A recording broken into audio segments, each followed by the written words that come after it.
And as you join us, we can hear thunder off in the distance, and it's not long now. I think we might be getting a bit wet.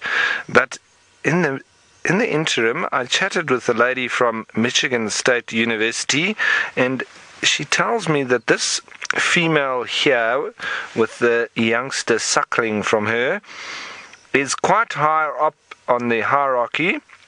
She's not the matriarch, but she is quite high up on that list. And that would obviously make this youngster also quite high up on the list. And it is suckling. It's at about 18 months old now, but they do suckle for quite a long time, which is quite interesting. And the other animal that we first saw, that's still here, is a male. Now, males are much they're all below the females, so they'll still have their hierarchy, but they are all then below the females.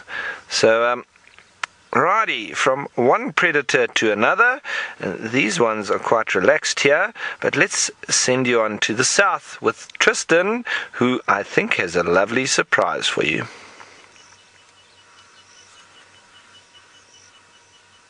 On for her.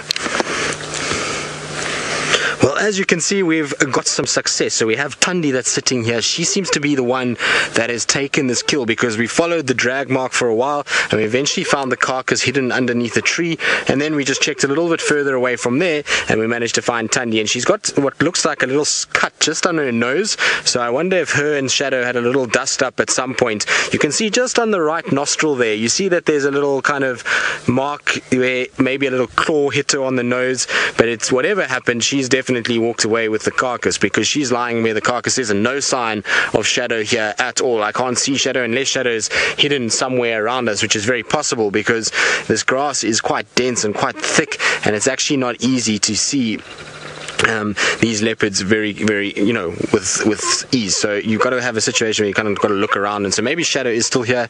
Also, the way that Thandi is kind of panting, it's not like she seems as though she has eaten too much, so it's almost like she's expended a lot of energy at some point. And is now kind of tired out a little bit. But luckily we also followed that Impala's gaze, because where that Impala was looking was roughly in this direction, and it's a lot further than I would have thought they would have gone, because I would have thought that Thandi would have gone, or Shadow would have kind of dragged it into a bush close by, but we're far inside this block. We've gone probably, I would say, maybe 150 meters from where we started, or where Scott had them this morning. So it is a long way from where we are right now, which is, in terms of carcass, kind of dragging, but the carcass itself is tiny. There's really only a head and two front legs that is left, and that would be something that would be scoffed down in an instant, and if Tingana was here, that would have been a light sort of starter for him. Now, I believe a lot of you are excited that you can see Thandi. So also just the way that she's kind of looking around all over the place. I wonder if she doesn't think Shadow is still around. So I think maybe Shadow must be somewhere in this general vicinity, or maybe it's just left. I don't know, it's difficult. Either that or Thandi left and Shadow thought that she was gone and kind of moved off to go and fetch the cub, and Thandi is still lurking. But there we go, she's kind of just watching down towards the kill. The kill is, like I say, behind me a little bit, so she seems to be kind of looking in that direction. But the fact that she's not lying right next to the kill is intriguing, and I don't think we can get any better in terms of our leopard dynamics at the moment. It is just so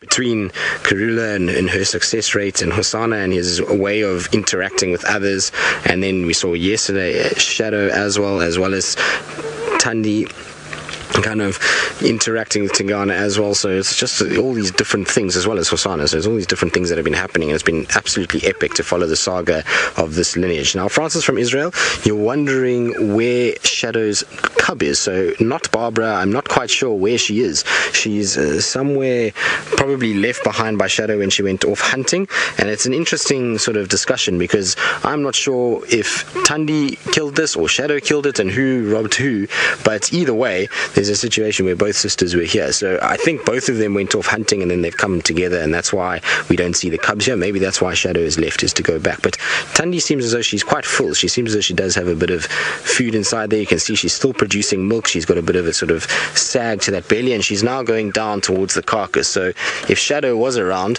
this would definitely trigger her to start coming out and showing herself.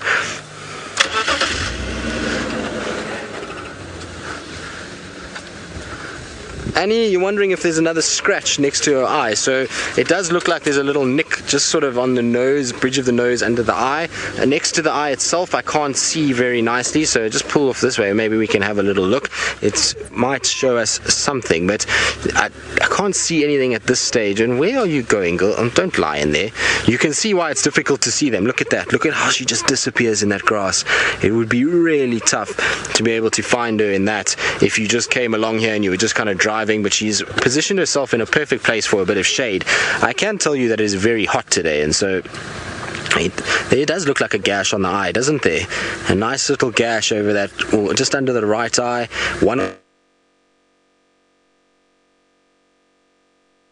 These guys got into a bit of a scrap at some stage during the day today and must have had a little bit of a sort of rough and tumble with each other, but hopefully they're both okay. Thandi looks fine.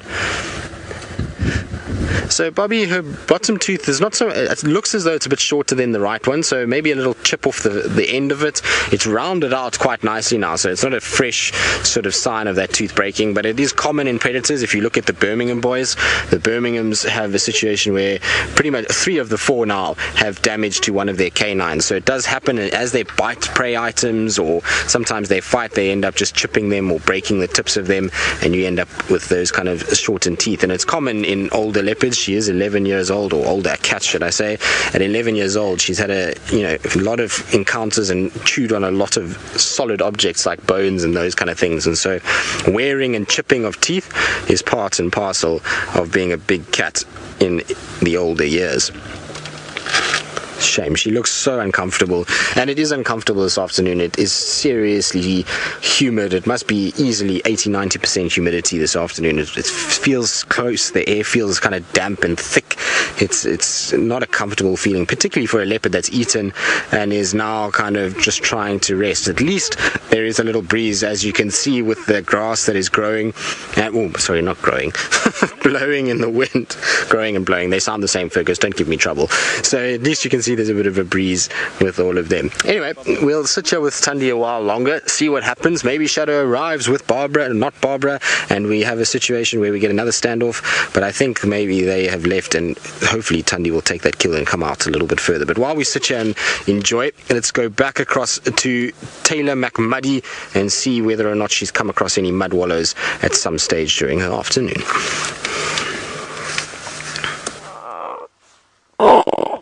Too late.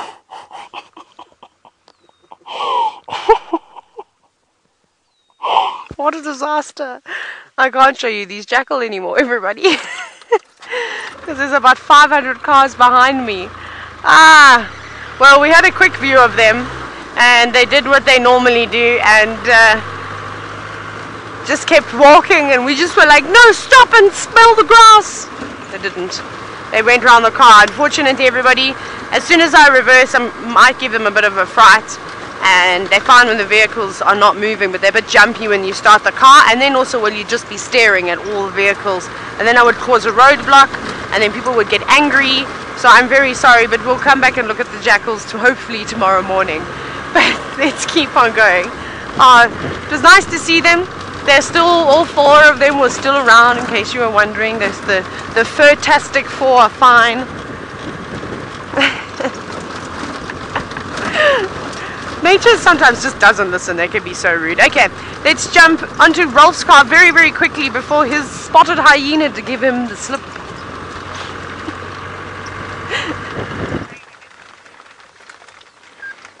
Well, thanks, Taylor. And starting to get a little bit of rain here now. Still hoping that this storm that's on its way is going to slide past us and we don't get the brunt of it, because this is a lovely little stop here with this female and her baby.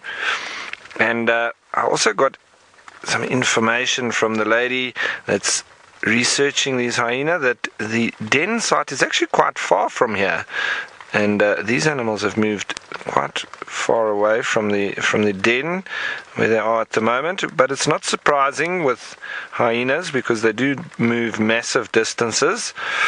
But she's going to let me know where the den is so we can go and spend some time there. And I'm fascinated to see such a big clan like this, 75 individuals, the dynamics at the actual den. And apparently the matriarch's got a cub at the moment, which would be great to see how that fits in with the greater hierarchy. Because remember, her cubs would also be very high on the hierarchy.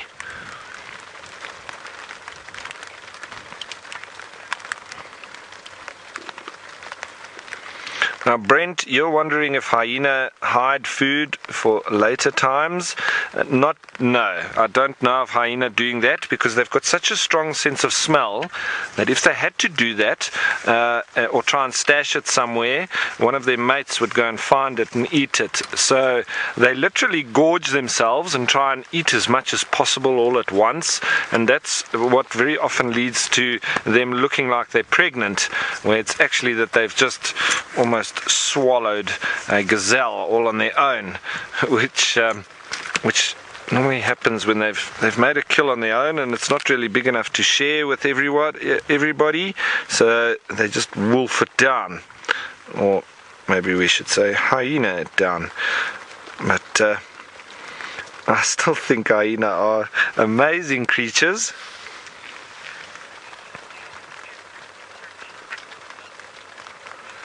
So the rain's coming down a little bit harder now, and I think we might need to just move off a little bit so that we don't get caught in the thick of it, because it does look quite ominous and there's a lot of thunder and lightning going with it.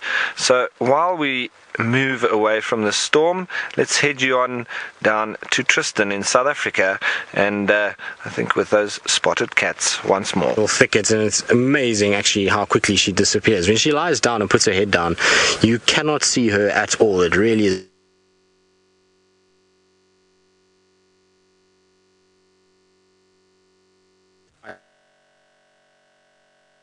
She's breathing heavy, her stomach is full, it's hot, and I think she's waiting for it just to get a little bit cooler and darker before she'll then get up and fit.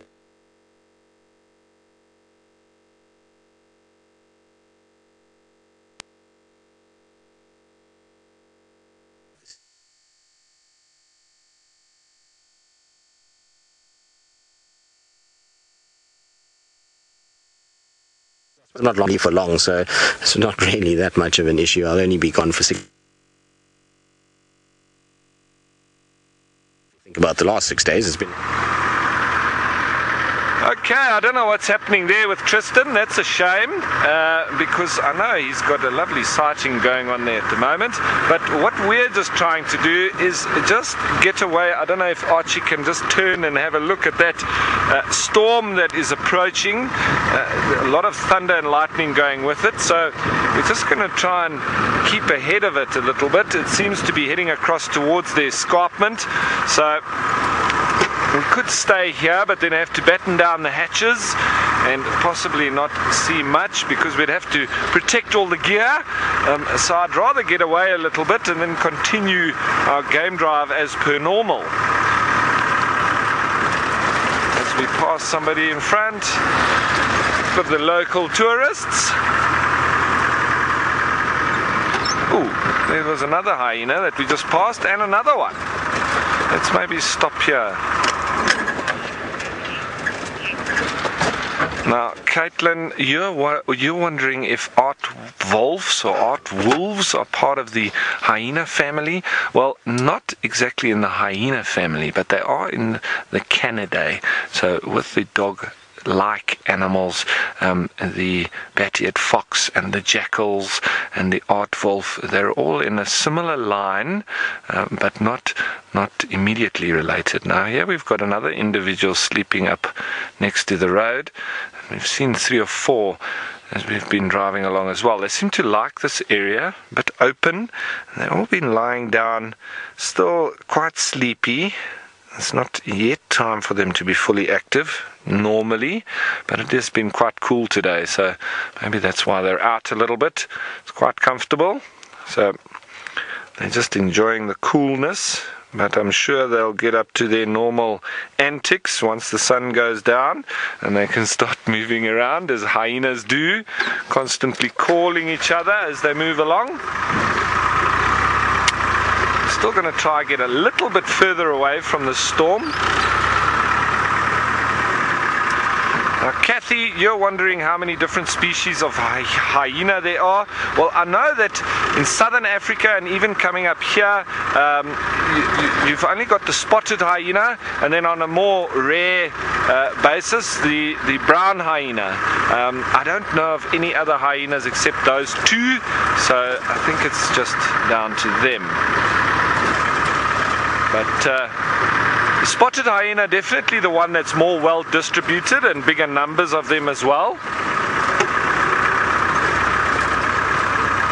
Now, Brent, you're wondering how long hyenas suckle their young. It's about 18-20 months, so that youngster there is probably ending or reaching the end of its suckling phase and probably be weaned quite soon by mom. But that's quite a long time for a predator or whatever to be suckling.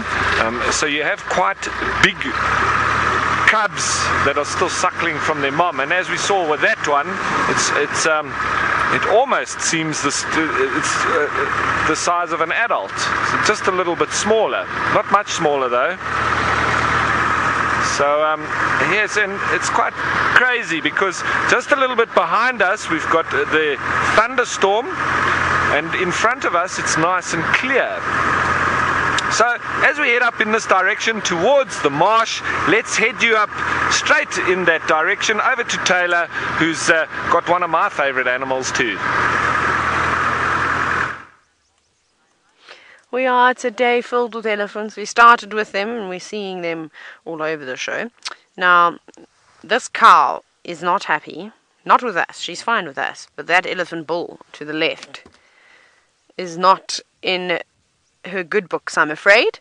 Looks like they've been for a bit of a swim at one of the luggers at some point this afternoon. Actually, probably not too long ago. It still looks quite wet. So he's keeping a distance now, but he charged on over to her, and she straight away showed that she was very unhappy with him. I think she was trying to put herself between those two little elephants just there, because they were following her quite closely. Look at them, one after the other. One just slightly bigger, one just slightly smaller. No idea how to use their trunks on an afternoon bumble. That's precious. They really get lost in that grass, don't they? That one disagreed with me. Now, Shelley, you're wondering how many elephants does... how many elephants... No, let me try that again. How many calves does an elephant have at one time? How many elephants does an elephant have at one time? Is what was coming out of my mouth. Goodness gracious. Typically just one. I haven't heard of twins before. I've never seen twins out in the wild. That would be very stressful for these girls. A little elephant when it's born is quite large, and you've seen how they bulge at their bellies, well, most animals are, when they reach full term. So having two elephants inside would be, I'm sure, very, very difficult and a complicated birth. But who knows? It might happen. But out here in the wild, it wouldn't be something that's particularly common. But off those two go. I'm sure the other one just belongs to one of the other cows, and that female was on babysitting duty, but she's past her shift on now. So I think that older elephants, some of the older, younger elephants. And that's typically what happens. They get babysitting roles. Now, Natalie, you're wondering, as we sit here and watch these elephants feed on the grass, how often do they have to drink? Well, I think they would have had a drink earlier, honestly, when they were playing around in the water. So they will drink at least once a day.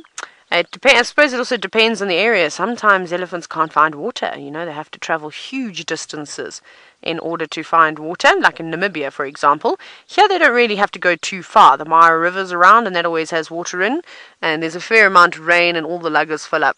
So they'll drink wherever's possible, but a lot of their food again, depending on the area and the type of plants that they're feeding on, can also contain a lot of water. So ideally, if they can drink up to about 120 liters of water a day, that's the equivalent, I would say, of us drinking our 8 cups of water a day. So that'll be enough. But whether every single day they're conscious and they make sure that they drink the right amount, I'm not so sure. I know I'm a bit naughty and don't often drink my 8 cups of water. That's just one of those things. And I haven't died yet. But they'll be fine. They love water though, so when they pass a lugger, they can't help but jump on in and splash around and just enjoy themselves. I always say that the happiest elephants you see are the ones that are splashing around in the water. But our elephants are disappearing off into the distance, I suppose, heading home. And that's what we're going to start to do slowly too. We're going to drive the forest road back up the escarpment. And I'm going to send you down to South Africa now with Scott. And I wonder what he's up to.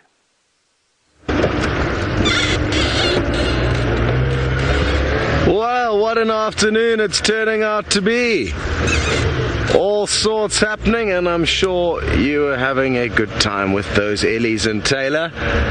What I'm planning on doing, or I'm currently actually doing, is skirting around the general area where Tristan managed to relocate on Thandi. So the thing is that we are hoping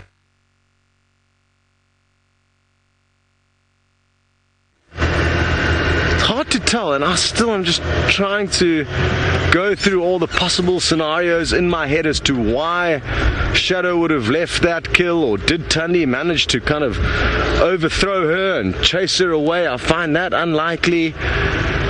Either way, at this stage what I'm thinking is maybe Shadow got so thirsty from that salty duiker that she needed to go for a drink. And she just abandoned the kill and kind of said, well, you can have it, because I need to go and not only have a drink maybe, but also go and catch up with her daughter who's approaching a year of age. But I mean, it's got no real major reasoning to have such a... I can't justify that theory for any reason other than this.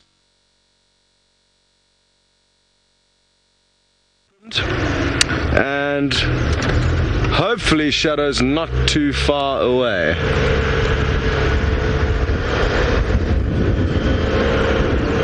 Mia, you'd like to know if Thandi's cub would be in any danger from Shadow?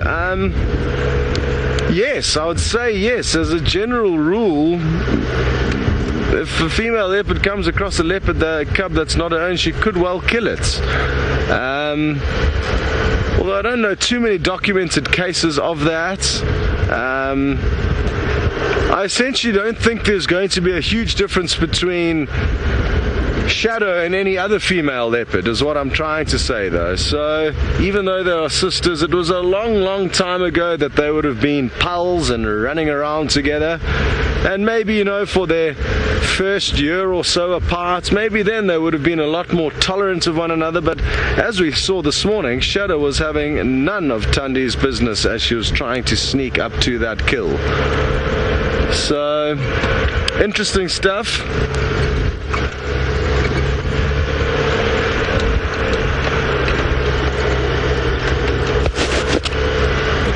Carl, you wondering if I think the dominance over this territory and claim this territory?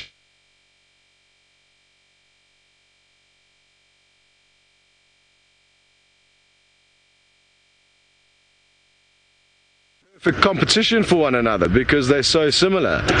Whereas, you know, if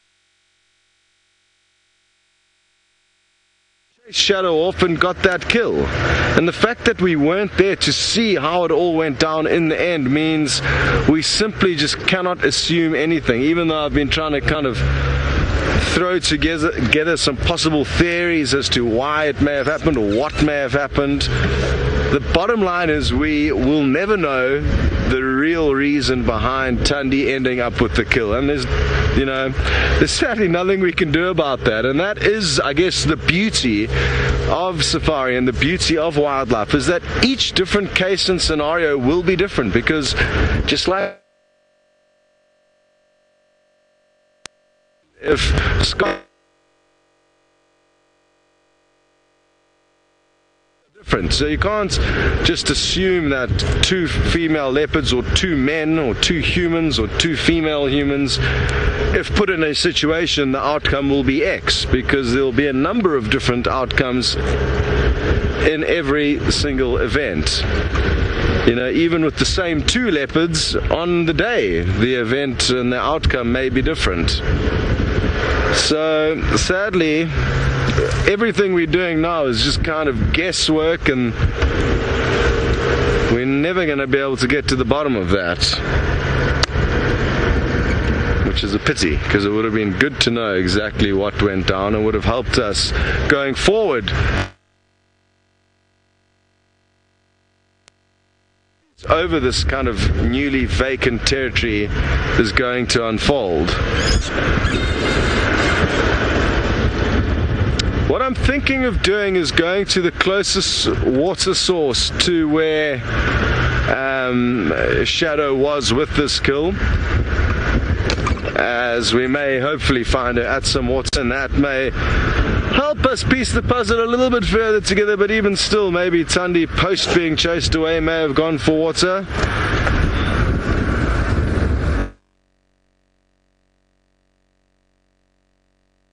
Tolerant of her 3-year-old son Tumba. And yes, I think she will, and I have had sightings, and there have been quite a few documented cases of a leopardess being comfortable with their older sons hanging out with their latest litter of cubs. I had an incredible time is further to the south of where we are now, also in the Sabi sands though, where a female leopard had 2 3-month-old cubs, one boy, one girl, and her 2-year-old son would kind of babysit with them. So often you would find the 2-year-old boy plus the 2 little 3-month-old cubs chilling together, and he would just linger around waiting for mom to come back and collect the 2 youngsters, and then he would be able to cash in on the free meal. So that female leopard was surprisingly tolerant of him, even though she, I guess, wanted to chase him away. It's difficult for a female leopard to chase their sons off, because often their sons get bigger than them from about 1.5 years of age. So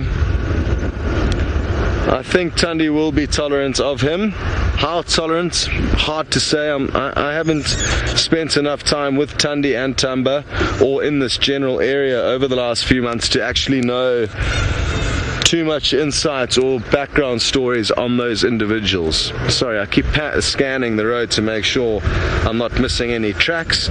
So I'm going to continue to keep my head glued to the ground, and hopefully the bush telegraph will help us work out where Shadow has in fact gone. And while we do that, we will send you back up to Ralph in the Mara.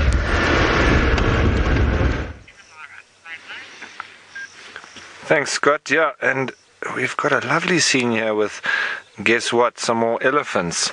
Now this big bull is a little bit in musth. He was also the same one that we saw earlier, having a look at the girls. And if he does make his way towards us, I will just start up and move away from him, because I know that he means no good at the moment. Quite aggressive, even the way they walk with their trunk a little bit over onto the tusks. It's quite, the demeanor is just different to when they're normally quiet and relaxed. But he's starting to graze now again. Sometimes they can make a little bit of a pseudo feeding, almost a distraction, when they are actually coming towards you menacingly. But for the time being, it seems like he's quite relaxed. But we do need to just be extra careful when males are in musth, because sometimes they're frustrated that the females aren't receptive, and they just take it out on the next person that comes along. And if you're in the area, it can quite easily be you. So when we know that, we do give them their extra little bit of space.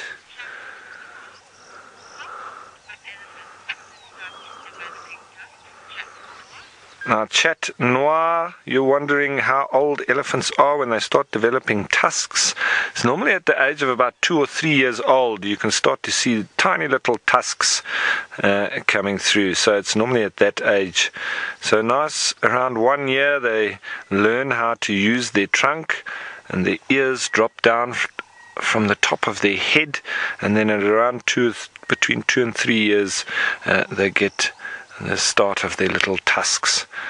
Now, this is a lovely specimen of a male bull elephant. Lovely sized tusks as well. And remember, you can have a look and see if he's left or right tusked, because you'll see that the one side is more worn than the other. And in this particular instance, it does look like he's left tusked, because that left one looks a little bit more worn than the right. We're hearing some low grumbling, not from this male, but from a group of females that have crossed the road. But this is a lovely picture of an elephant, reasonably close to us, but as he's in musth, far enough that I'm quite comfortable with him there. And he's not showing us any form of irritation just yet, but can change pretty quickly, so you always just be careful with elephants. Very healthy mutual respect, and they lose a little bit of that respect when they're in musth, so he just becomes a little bit more intense to deal with, if I can say that. But it's not like we need to be totally scared of them. A lovely picture that. Now he's gone broadside. Lovely how he's feeding there. And we're going to sit here a little bit longer, I think. But in the meantime, let's send you on down south to Tristan with Thandi.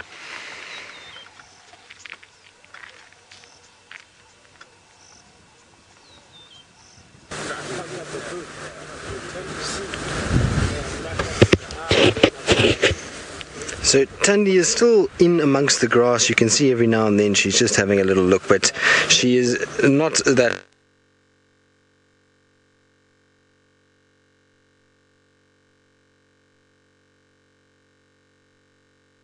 growl, and now she's just looking very sort of satisfied with herself as she kind of pants away. And I think that, funny enough, that this kill was actually hers at one point. The amount of food that's in her belly and the roundness and the to go and suckle the little cub, and came back and Shadow was there. That's what I think is happening here, because her tummy is quite big. I was just thinking about it and looking at some of the footage as she walked past, and she most definitely is quite round in the tummy. So I think she had a little bit. She's now going to roll around and put her head deep into the bush, which is not ideal, because all we're going to see is the back of her head for now. There really isn't much view either side of this particular tree. The only place you can get is really close to her, and at the moment she doesn't really want people close to her. She's hot, she's full, she's had a tough day at the office with dealing with her sister. She's got a cub to look after. There's still some hormones that have been kind of raging, and so I think she's probably not the happiest of cats right now, and I'm sure she's going to eventually kind of pass out and put that head down and really try and have a good nap at some point.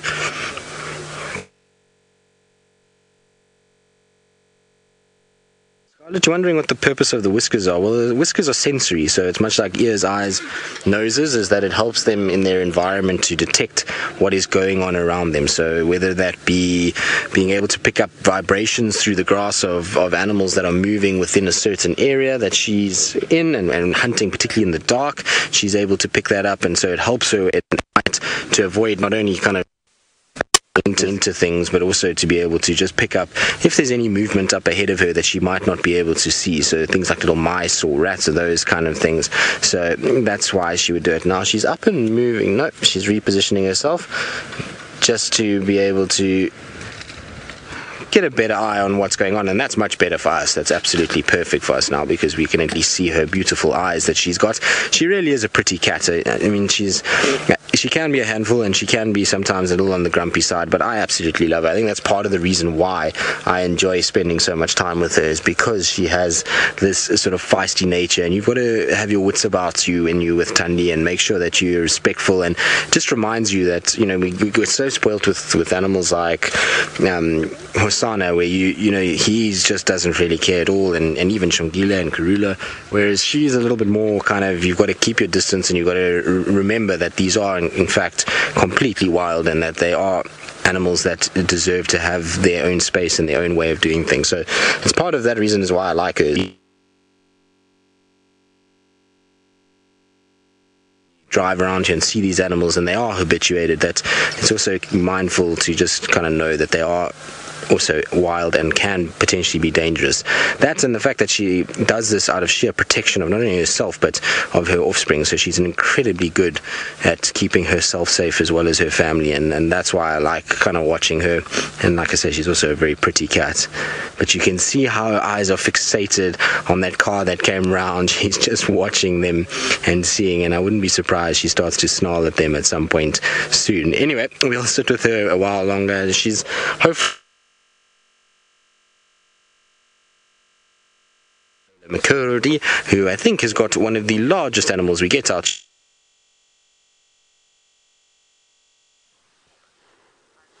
Oh, just about to disappear again.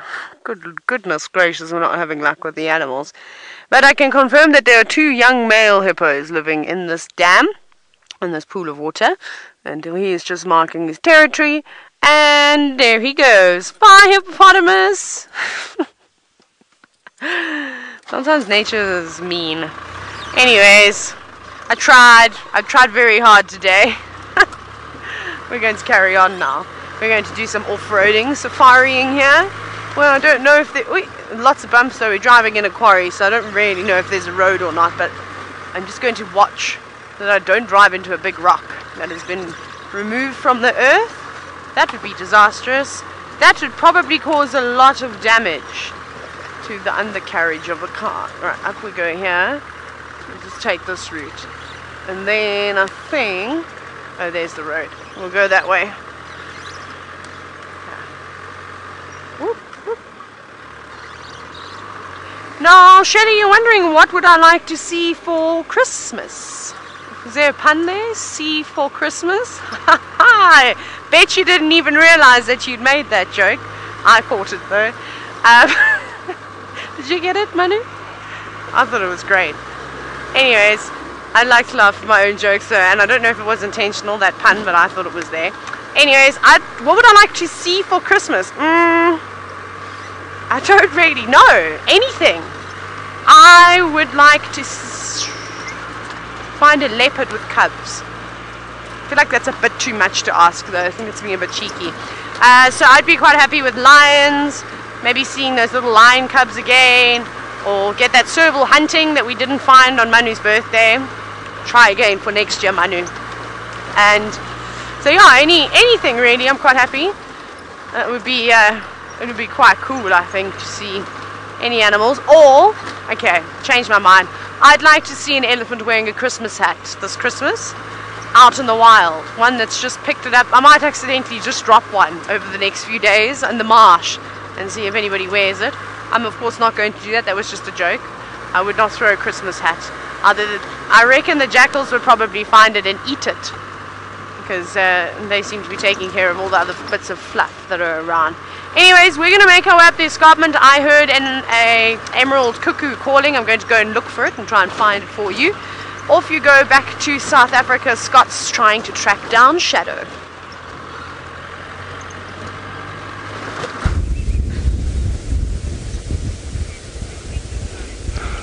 An elephant wearing...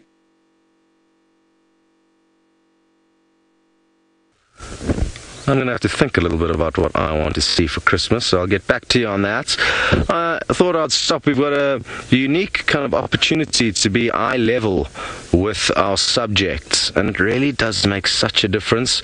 This Impala was a 2017 model, last year's edition, and his horns are still growing, And they do get bigger than this. I know I was saying nasty things about Impala earlier and how unimpressive ours are when you compare them to the northern subspecies, but it would be unfair to use this as an example because he's not fully grown yet. But wonderful low angles, the sunlight's in our favor. We parked in a small kind of riverbed that flows out of one of the water holes, and I just thought I'd just stop and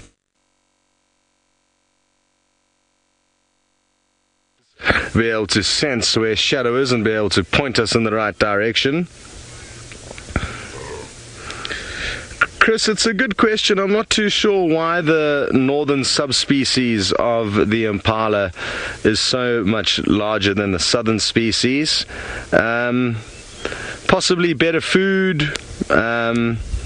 It's hard to be certain, actually, because I mean, it can't be better food because there's areas in South Africa that are definitely far more lush than certain areas where you get the northern subspecies. It's of course not just the Mara, which is like the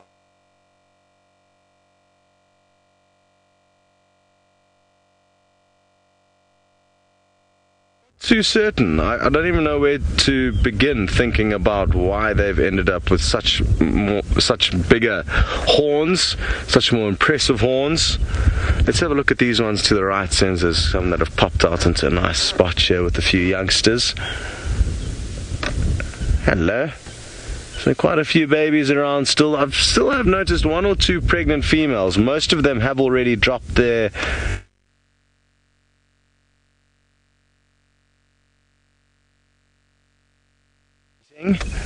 hence the delayed response, but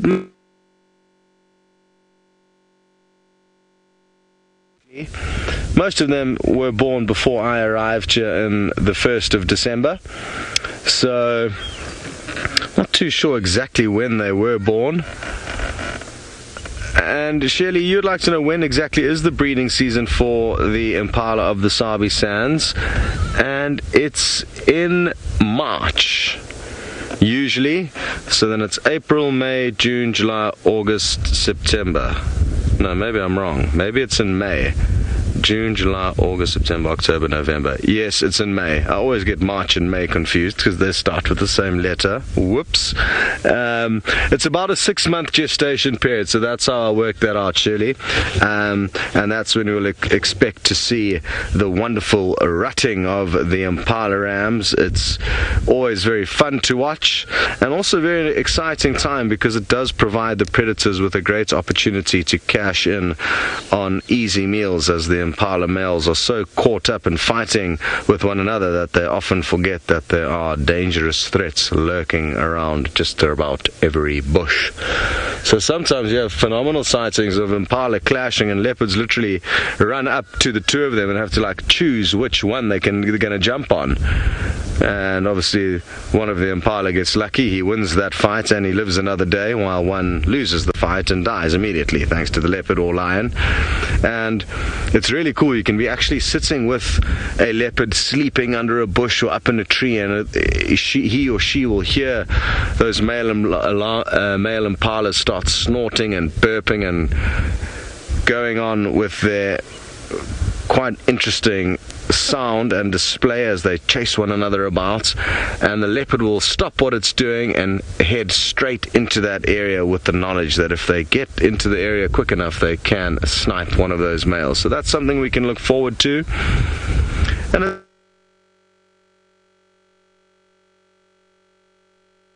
around May time they've all got, you know, a similar-ish gestation period, so you tend to see a lot of love in the air at that time of the year for the herbivores, at least the small ones that do breed annually. Have not helped us detect a shadow. We'll be sending you to another leopard in a bush that is not hiding, but at least Trista knows where she is. Well, I'm sure she is hiding. In fact, to me, very much so. It isn't. Back again.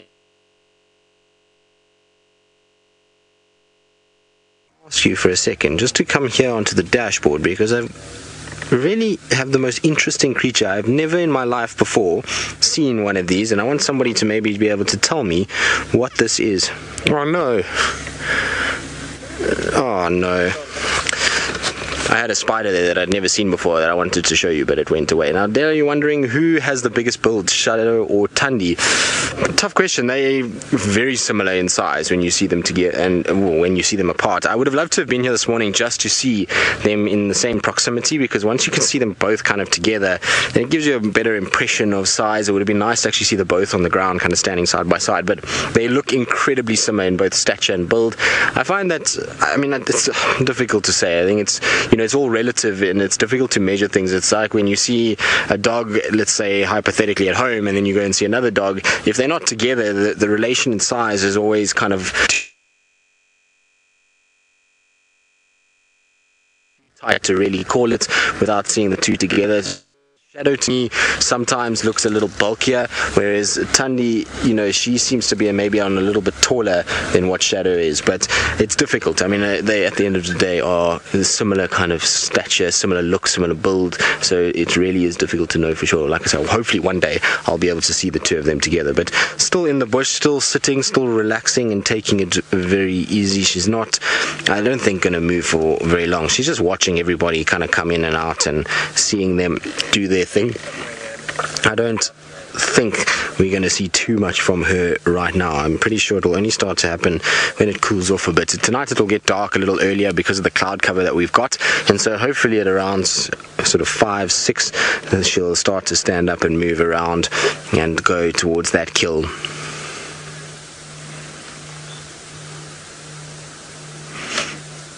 Karen, you're wondering what the size of an area is that Thandi and Shadow are fighting over at the moment.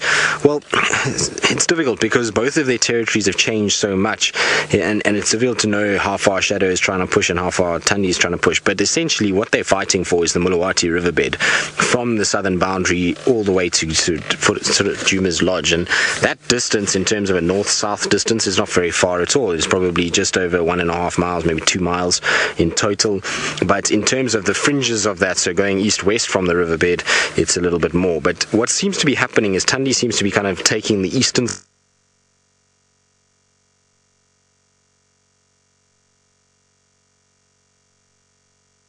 spending a lot of time on Little Gowrie in the Mulawati down there, because Thandi has been up here and has not been going down there as much as she used to. Has left a void because she's now come up into Kruger's, and so Shadow's pushed onto Little Gowrie Mulawati, and now she's just naturally progressing up the riverbed, much like Thandi did, and so they're now coming to blows a little bit. So it's going to be interesting to see, but in total, in acres wise, I would say they're fighting over no more than maybe 600-700 acres at the moment. That's pretty much what they're kind of fighting over. So it's going to be interesting who settles where. I mean, both east and kind of fringed into Djuma a little bit when Kruger was around, but now that Kruger's gone, you know, the two of them are really trying to push into the central area and into their natal territory, and there'll be lines that will be drawn eventually, and you'll have a situation where they'll know that this is where the end of their territory is. And there will still be some times where they overlap a little bit and where they do bump into each other. If I remember with Salesh and Insele, often we used to see the two of them in very close proximity to each other, and that was obviously daughter and mother, but they were separate and both had cubs, and they used to kind of overlap every now and then. So I'm pretty sure it's going to be the same thing with Thandi and Shadows. They are going to overlap, and it's going to be a fluid movement according to, you know, what's around, how much water is available, how much food is available. Now Thandi is also very restricted in where she's moving because she's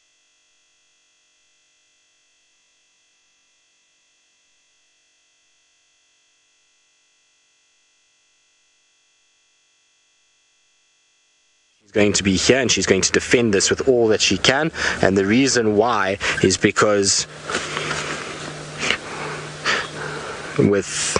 the reason why is because at the end of the day she's got this cub, she's happy here, she knows it's a great area to be able to stay, and also there's the threat of quarantine on the eastern side. So she knows Tingana, who she mated with, is here and dominant in this section. This is the core of his territory, so better to be here with that cub than on the fringes where quarantine is, potentially because he could be dangerous for the cub itself. She's up and looking now. She's kind of staring in the direction of where that carcass is. Hello, girl. You are beautiful. She is very, very beautiful, and she's looking very full as well. So she must have got most of this carcass, unless she's been on another carcass that we don't know about. It seems as though she's very, very saturated with meat. Now, I wonder if she's going to lie down there or head to the carcass itself. The carcass is, like I say, not far, so she's kind of staring in that direction.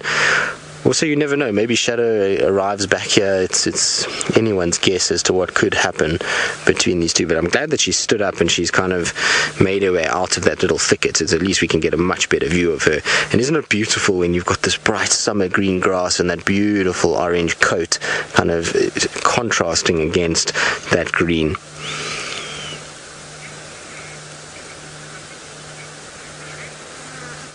So Tom, you're wondering if we know whether the cub is nearby or not. No, we don't know. So we have no idea actually even where the den is at the moment.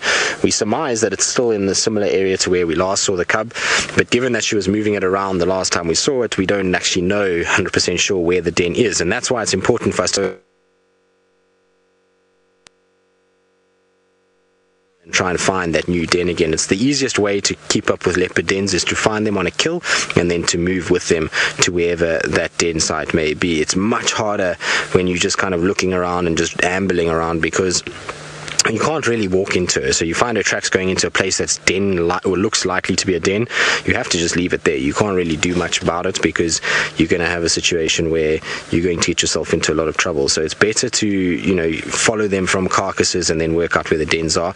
I surmise, like I say, that it is still in a very similar place to where we've been seeing her. But you can see that little gash under the eye quite clearly now that there's a little bit of light coming out. She's definitely got a bit of a swelling on that eye as well. It won't do anything to her. Her eye is absolutely fine. There's no damage to the eye itself, but definitely a little nick on there. So her and Shadow must have come to blows at some point.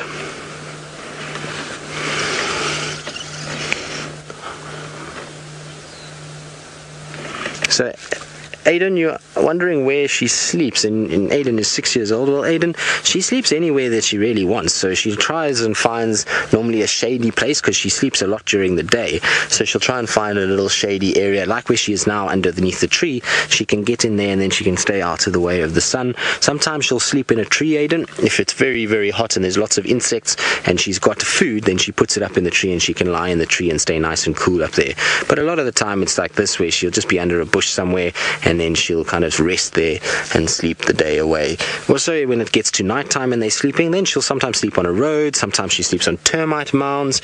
It just depends. Then she doesn't have to worry about the sun as much, and so she can rest pretty much anywhere and have a good nap. It must be nice to be like that, where you can just find anywhere to sleep. It's not like us, where we have a bed that we have to go to, or even maybe our domestic animals that we provide a bed for.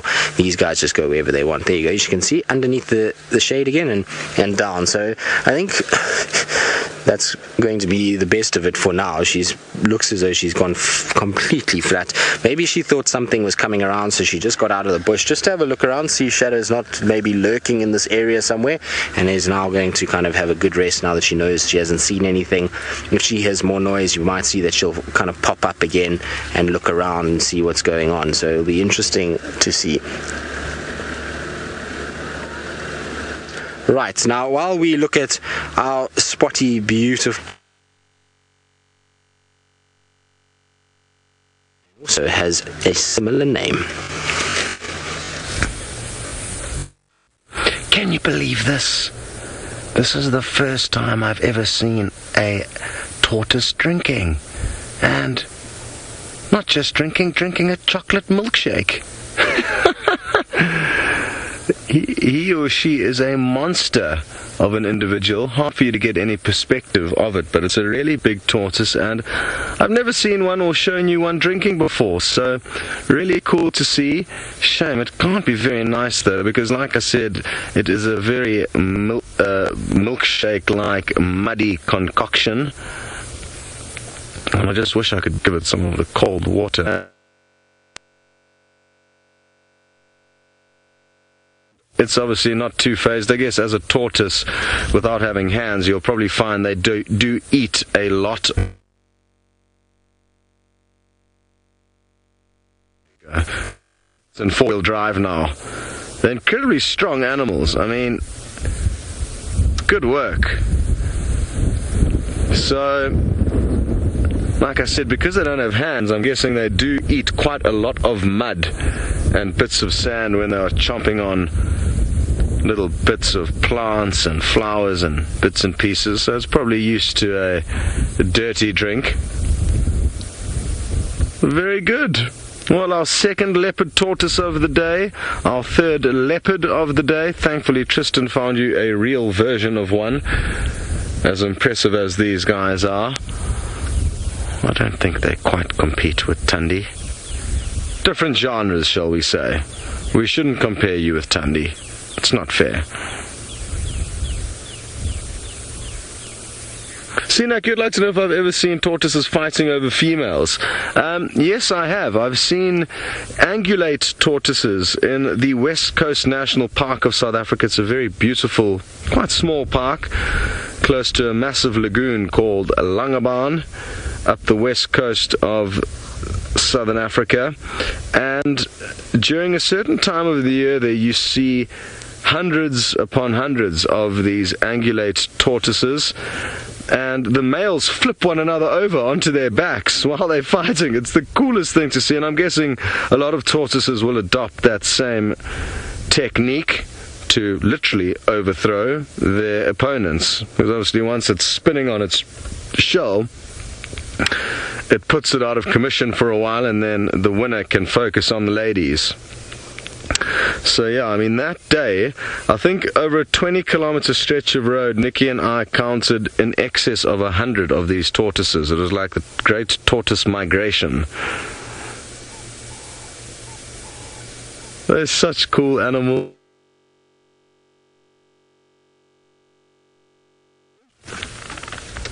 Good stuff. So my plan is to head to a more elaborate waterhole. This is more of a mud wallow that we were just driving past, but there's two waterholes that I want to go and spend, I think, the rest of the afternoon just looping around in the hope that Shadow will pop out at one of them.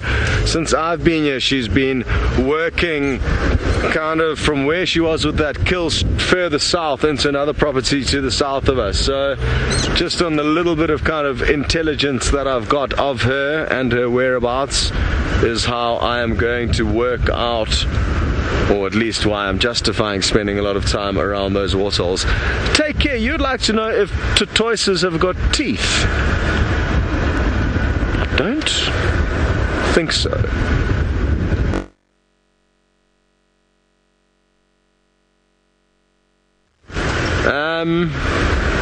It's a very good question. So you guys are going to have to help me out on this one, please. Do a bit of research, because I'm guessing they don't. But maybe they've got a very rough tongue, or maybe their tongue assists with their digestion. They seem to just swallow their food whole though, so they don't do too much chewing. They just break it off with their beak-like mouth and then swallow it. They don't do much chewing. So I'm guessing, no, they don't have teeth, and they've obviously got a very sophisticated digestive system that can just dissolve everything that they put into their bellies. Very good. Well, I'm glad that you're going to be heading up to the Mara with Taylor to enjoy a sunset with her, because I don't think you're going to be getting a sunset with us a little bit later on. So head off and enjoy the magic of the Mara. Well, there we go, Scotty. I'm doing it for both you and I, because there's some big rain on its way. Isn't that gorgeous? Every time Manu and I come up to the top to try and get a good sunset, because it is quite difficult to sometimes do it in the Mara, especially if there's rain about. You've got to try and get further west and up higher on the escarpment to miss it. And we've managed to finally do it. Woohoo! It's only taken us like 3 attempts, but it's worth it though, because that's beautiful. Various trees that are silhouetted just against that. And then that's where the beauty stops. Look at the dark clouds creeping in from the left, and it just gets worse and worse and worse. And the temperature's starting to change now. It's got very cold and the wind is picking up. And there we go, nothing. Now that's our normal view. That's where I always show you, just before we end the show in the afternoons, I like to show you what the triangle looks, and we've had those hazy days. Now you can compare. That's what it looks like when the rain is on the way. Can't see no Serena hills. You can't see anything. Just see a couple of green thickets, which I assume are the forests. But other than that, It's miserable out there, and I hope that Rolf is already making his way up the hill. Ooh, and well, speaking of Rolf, it seems as though he has avoided the rain. Come on, Rolf, pick up pace, you're behind. Let's go and say one last goodbye to him.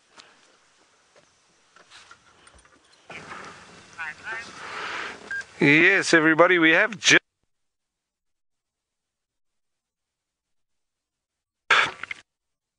raining all through the Mara Triangle.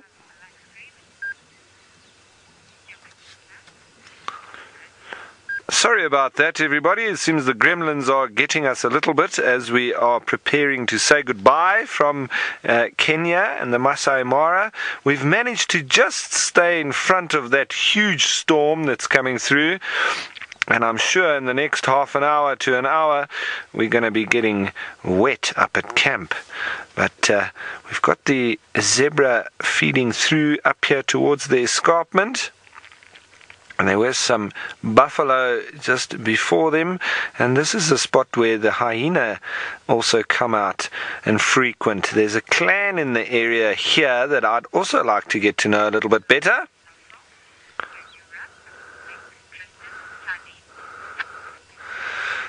So that's a lovely picture, that. And folks, thanks once again for joining us up here in Kenya.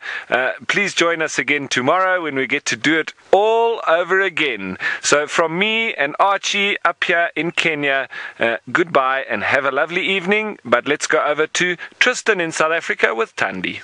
Tandi has now really done us a disfavor in a way, because she's kind of turned, oh, there we go. Hello, girl. Thank you. Yes, we are still here.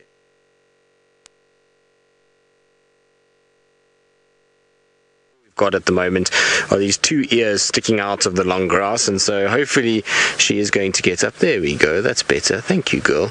It's much nicer that we can see your face, albeit very obscured behind a lot of green grass. At least we can see some spot.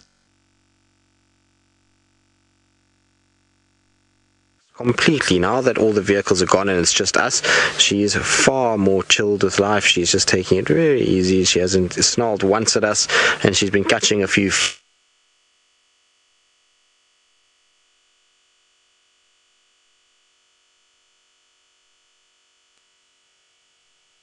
the sun's starting to drop a little bit now, and the breeze has picked up, and so there's actually a really nice wind that is blowing. I just don't know how much wind she's getting from inside that little thicket. I think she'd be far better off if she went and found a little termite mound to lie on. It would be a much nicer breeze for her. But you can see when she goes down, you would never even know that there is a leopard in that bush. So this is why earlier we were struggling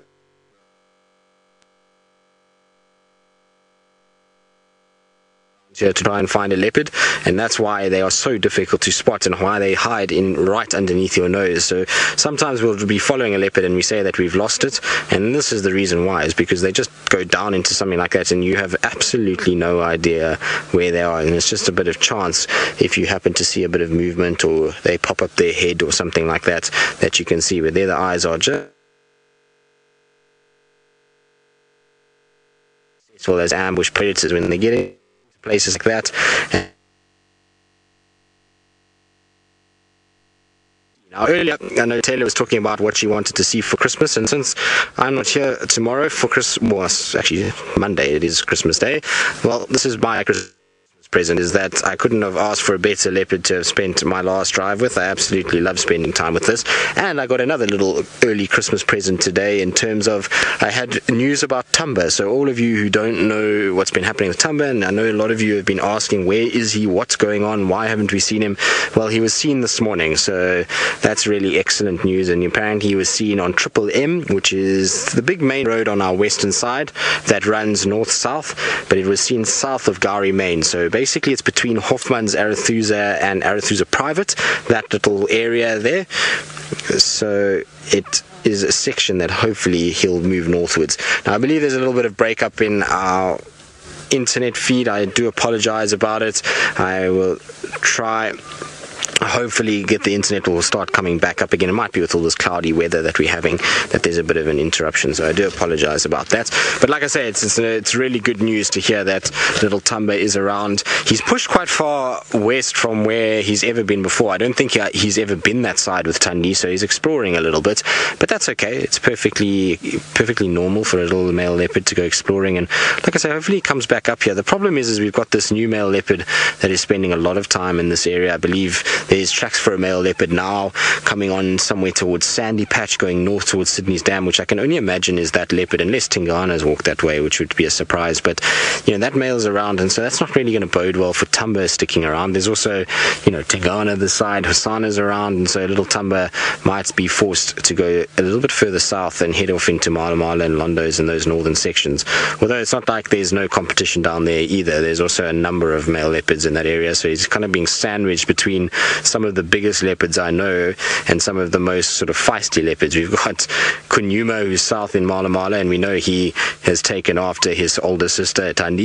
He gets a little snarly from time to time, and I've laughed because I've spoken to some of the Mala Mala rangers and they were telling me that he's a little feisty at times.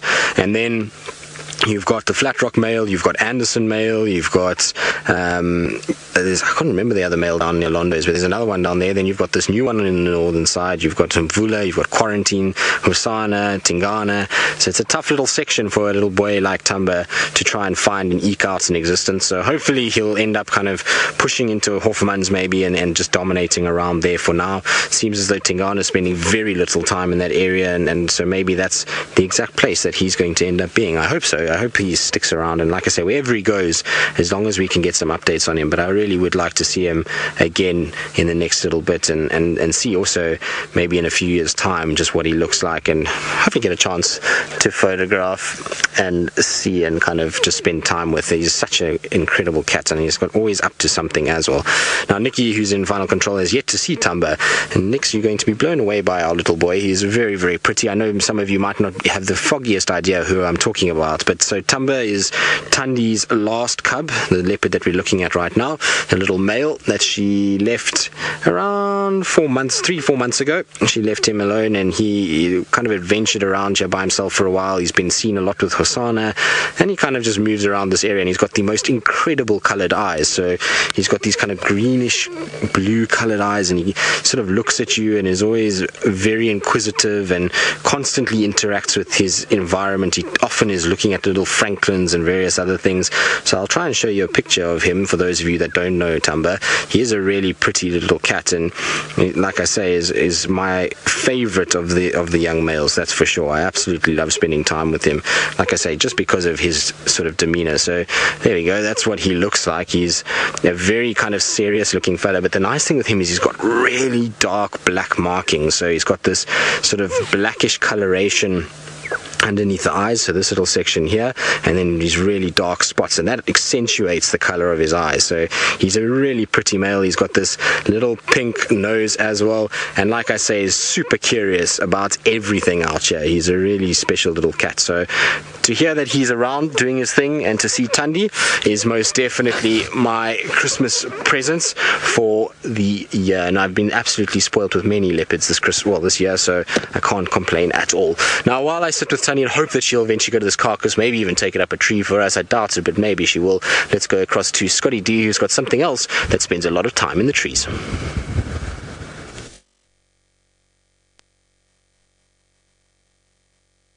This individual is going to be spending a lot longer in this same very tree because it's got a long way to go before it fledges. It's a tiny little Wahlberg's eagle chick. Well, not tiny. I mean, it's hard to say how big it is from where we are, but I'd say maybe the size of a dove or a pigeon, maybe slightly bigger than your average kind of a dove.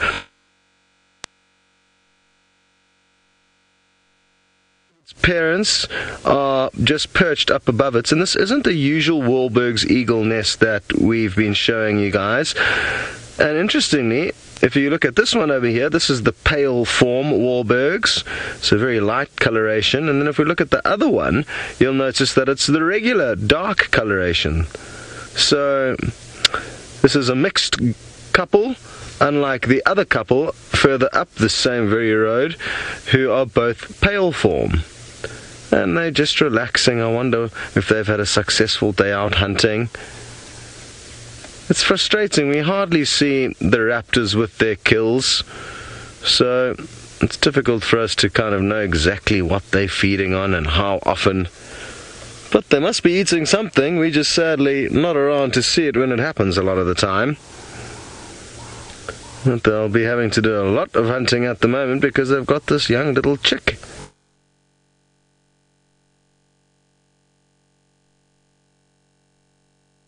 Looks like it's sleeping at the moment, just occasionally opening its eye for a quick check-in. So we are going to continue on our way now. We've checked one of the water holes, no sign of shadow.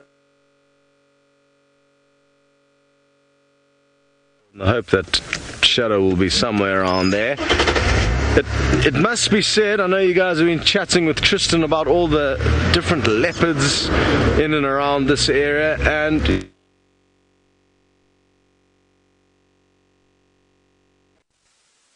because he's got an incredible wealth of knowledge of individual leopards and history on them, because he spent such a long time in and around this area. He hasn't been ping-ponging to different areas.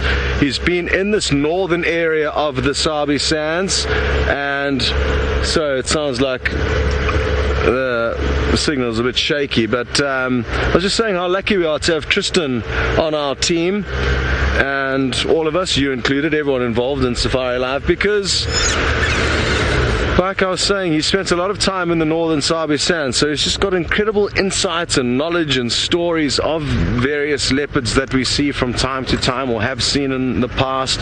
And not only that, he's also got a great network of providers of information from surrounding camps where he's been making friends with all the guys over the years. So thanks, Tristan, keep up the good work, because I take myself for example, I've been ping-ponging about backwards, forwards, in and out, and I certainly don't have nearly as much in-depth knowledge of the individual leopards and other animals, not only the leopards, the lions, and just general bits and pieces, interesting info of the Sabi Sands, and specifically the northern Sabi Sands where we are.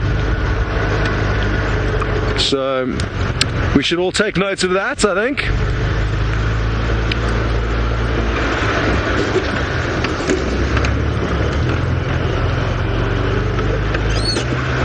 Willow Wanderer, you would like to know how much longer till this young eagle fledges, and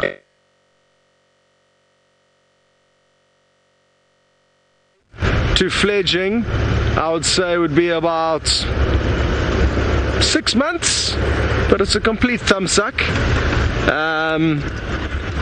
and thereafter maturity will take a few more years.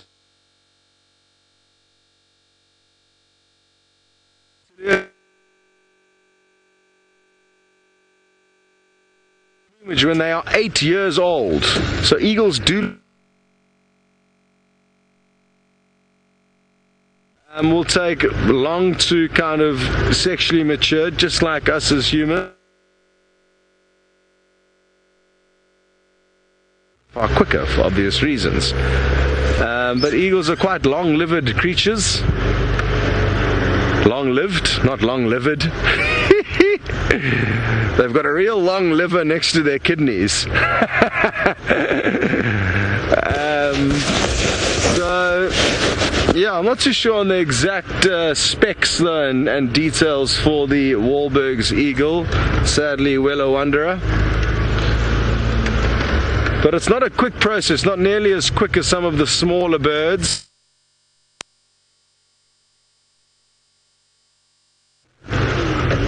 But the raptors tend to take a little bit longer.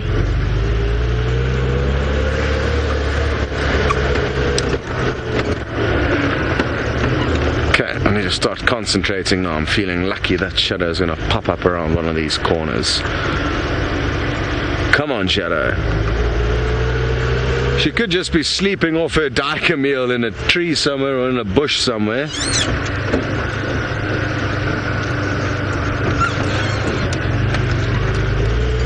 James Richards, you wondering if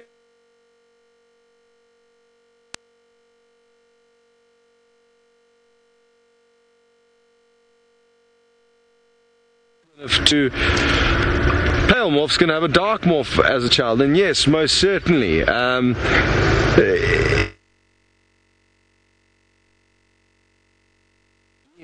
a sense, all morphs. So, you know, a lot of the time when white lions are born, for example, they are born to and that, you know, how those genes work exactly means anything could happen. But I think it's fair to say that if two pale morphs are mating together, I would assume that increases the likelihood of their chick being a chick, I think. I must also thank James, Judy and Debbie for assisting with some homework on the tortoise earlier. We were discussing whether tortoise have teeth or not, and they don't. So thanks James, Judy and Debbie for doing that research and sending it through to confirm that they don't have teeth, nor do turtles. They just rip their food off with their bird-like beak and then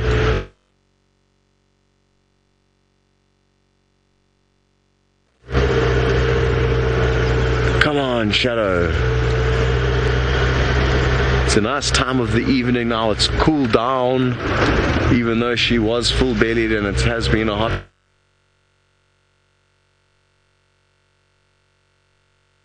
Da da da da. Dun dun dun dun. And the waterhole's just ahead of us.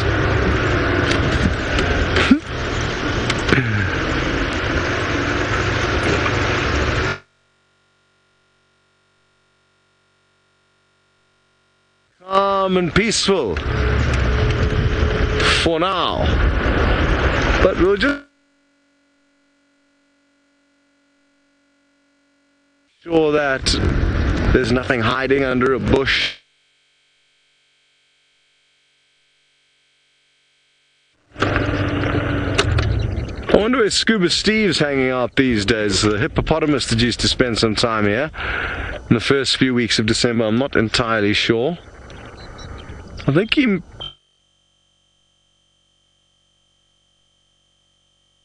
Since then, we're not too sure. Maybe further north into Buffelshoek. As you can see, it's a cloudy evening. The sun's attempting to break. Able to provide you with anything as spectacular as the sunset that you enjoyed with Taylor up in the Mara earlier.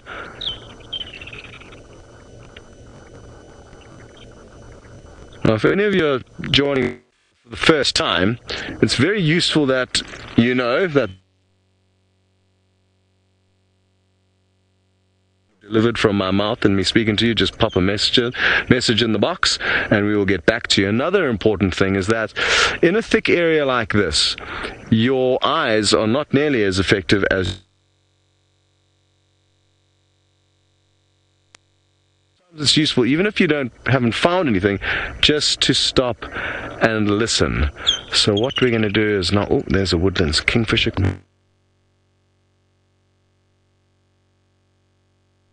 We'll hear some alarm calls.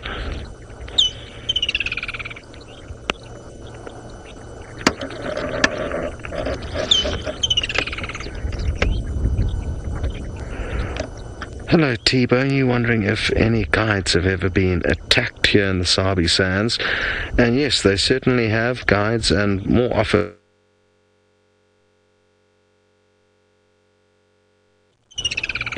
There we go, thank you. And yes, they certainly have.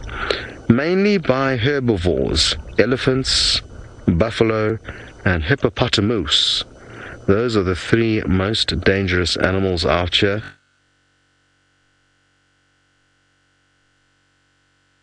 Has this misconception that the big cats are the most dangerous animals in Africa, because they're not. It's the herbivores that are. It's not to say that and damage to us as humans than the herbivores do.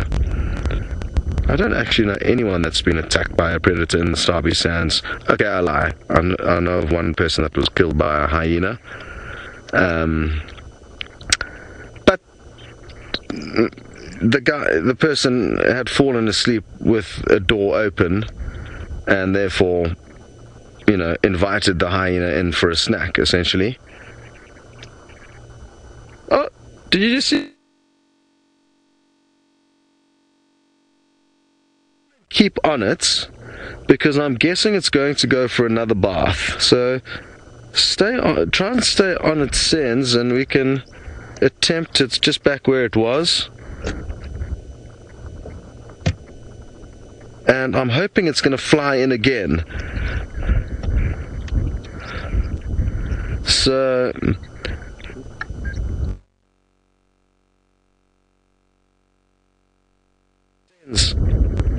boop. Oh, you see a tricked sensor there. Usually they go back and land in the same branch, but this one's mixing it up. Great work on camera there, though. And I'm glad you got to sit plunge into the water again. So yes, it's just the one person I know that was killed by a hyena, but it wasn't out in the bush. The hyena was slinking around at night. The person had fallen asleep with his door open. The hyena bit him on the neck, and that was the end of that. So yeah, it does happen from time to time. I'm not sure when the last person in the Sabi Sands was attacked. Tristan would be a good person to ask, because he is Mr. Sabi Sands, and he is also the man with the leopard on the move. Off you go. We do. Tandi's slowly... absolutely stinks. It cannot be a day old. It must be older than that with the heat that we had yesterday and today. I think that this is a 2-day-old carcass. You see, she's looking up in this tree. I wonder if she's thinking about taking it up here. It would be really nice if she did, because it would be the perfect place and we'd be in the perfect sort of spot to watch. But she's picked it up. There we go. Look, you can see there's not much on there. So let's see how she goes here. It looks like she's going to take it somewhere. You can also see why we didn't get much of a drag mark. It's not exactly a large animal that she's got, but here she goes. She's marching off with it, and she's now going to take it somewhere. Scott, we'll get into our discussion about attacks and people who have been attacked, because there are a number of them in the Sabi Sands. I've seen quite a few, well, not seen quite a few, but I've heard of quite a few different stories, which we'll get into later. Taking it somewhere. I think maybe she's going to take it towards this termite mound, up that tree maybe. She definitely was kind of scoping the tree out. I just want to try and get in front of her, and so we can see her kind of walking along like a proud cat that she is. It's amazing how cats do this.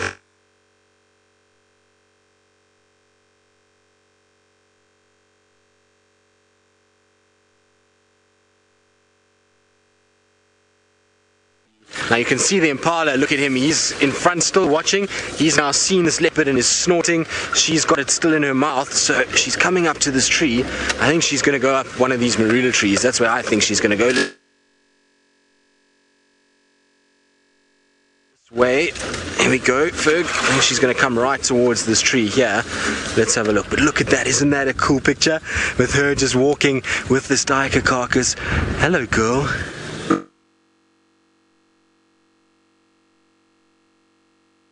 Lush grass, walking with a big meal in her mouth. I mean, it's not huge compared to that Impala she killed.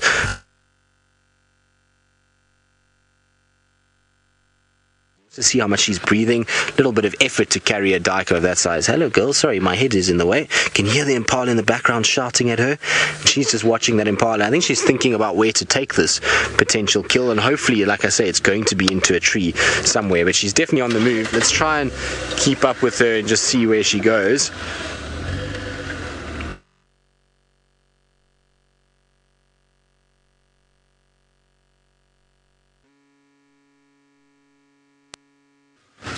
So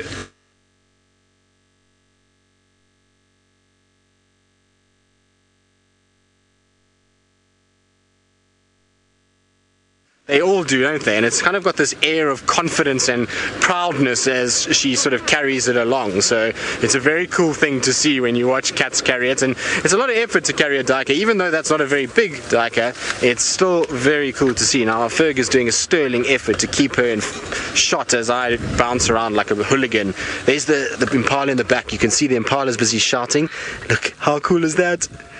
Leopard with a carcass, Impala in the back, and her striding off. Now we're going past another marula tree. She seems as though she's going far from where I thought she would. Where are you going, girl? But that duiker absolutely stinks. It does not smell good. It must be more than a day or two old. I have no idea how long she's had this for.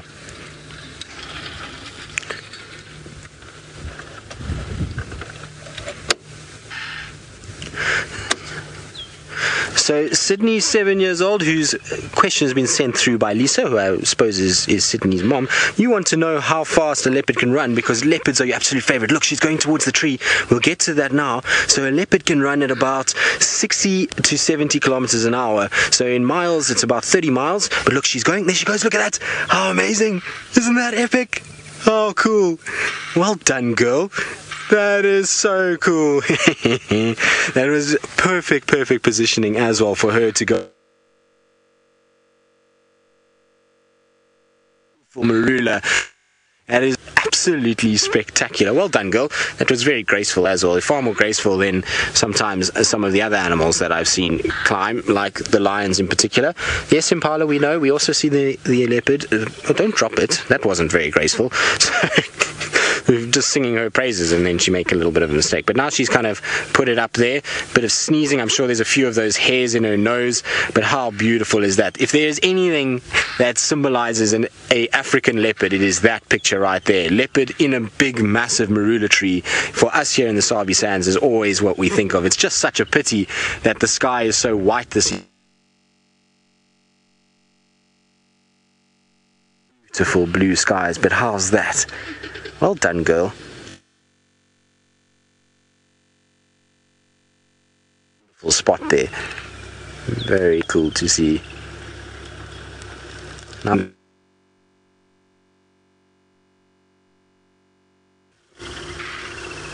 let's go and suckle the cub for a bit. Sometimes she'll do this. You kind of see she's backing away a little bit. It doesn't look like she's actually going to even feed off it. So I wonder if this is the kind of plan, is to maybe go and see if she can suckle the little one and leave that up there and then come back later. The thing is with this Impala shouting like it is now, maybe that's also going to draw the attention of some of the other cats around, and they could potentially then come into this area. Let's see where she's going to go. It looks like she's going to jump onto the other side, or is she going to come down again? I think she might come down, to be honest. Oh, there we go. Oh, look at that. Ladybugs and daisies, I think I got this right. You want to know who is this cat? Well, this cat is Thandi. So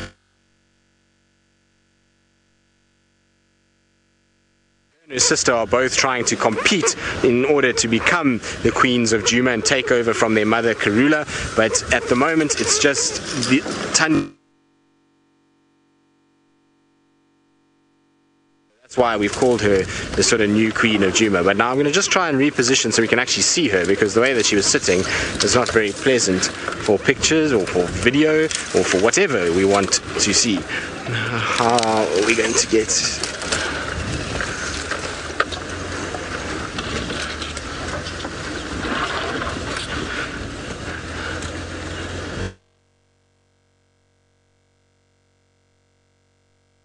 animals by watching the show?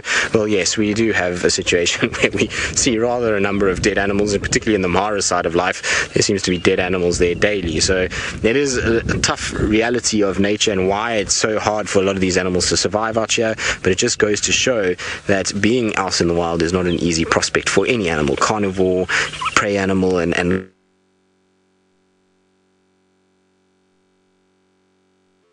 situation that they go through. So not very easy at all. Now she's kind of positioned herself in a bit of a tough spot. If she faces this way, it's wonderful, but to the right of her is a massive big wattle, and so you can't see her if she puts her head that side. But how beautiful is that? Look at those eyes. Hello, girl. That is as good as it gets, that's for sure. And the way that she is sitting with the paws down, she's also very ladylike as well. If you look at her back paws, kind of tuck them all together and just has them sort of resting underneath one another, cross-legged.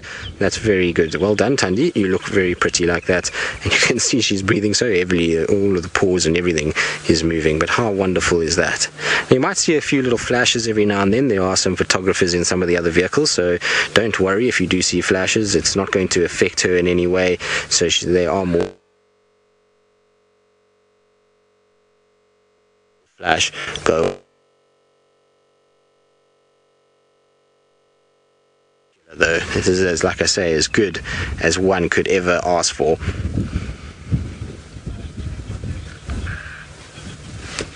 How cool is that? Like I say, quintessential leopard, that's for sure. For Sabi Sands at least, marula tree, leopard up in it is as good as you could possibly ask for.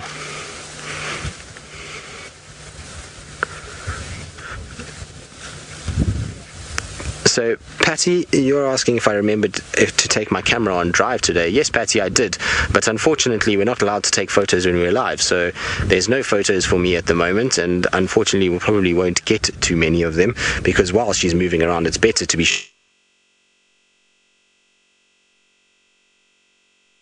last time I'll see a leopard in tree, hopefully, and it would be a very tough time if that was the last time, but I think she might just lie down in a different spot. I don't think that branch was as comfortable as she first planned. Now, what I might do, let's see, she's backing up a little bit. Let's see what she wants to do here. There we go. Okay, I'm going to go around for us and just position ourselves on the other side quickly. So we'll try and just get it so that we can see her face. We're also just trying to see the background. The background might be better on the other side as well. Although there's such nice colors starting in the sky is starting to get that little pinkish color.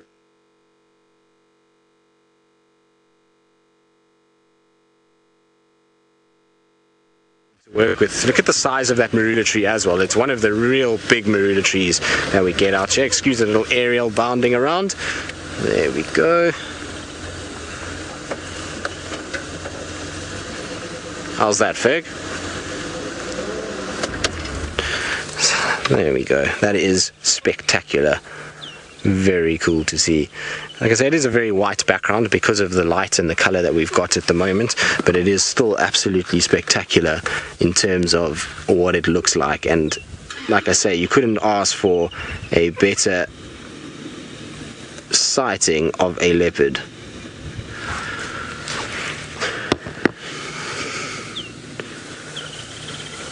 Tina,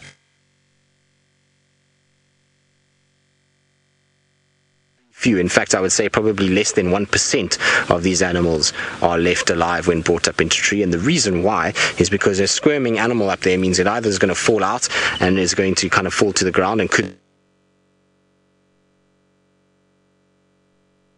injury. Going up a tree with a kicking animal could throw her off balance, she could fall, and so they try and leave it as much as possible down on the ground, kill it, and then up into the tree once it's dead. And also, if she is going up there with a kill that is alive, it's generally because hyenas are around, but it would be very seldom. Like I say, I've personally never seen anything other than maybe like a little squirrel being taken up into a tree, but never anything substantial being killed in the tree itself, mostly on the ground and then up into the tree once she's finished killing it.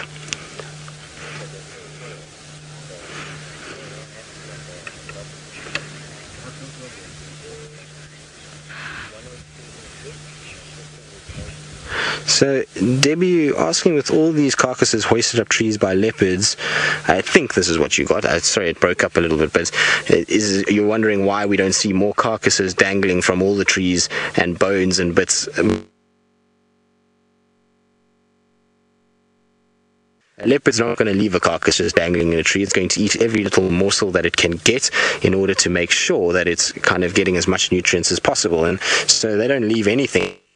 And what they don't what they're not able to eat tends to fall, and the hyenas then clean it up. So you every now and then might find a little bit of a carcass dangling for a few weeks, but it's very seldom that any leopard abandons a carcass in a tree. They try and keep that as much as they can to them to feed on and to try and get as much sort of nutrients out of it as possible.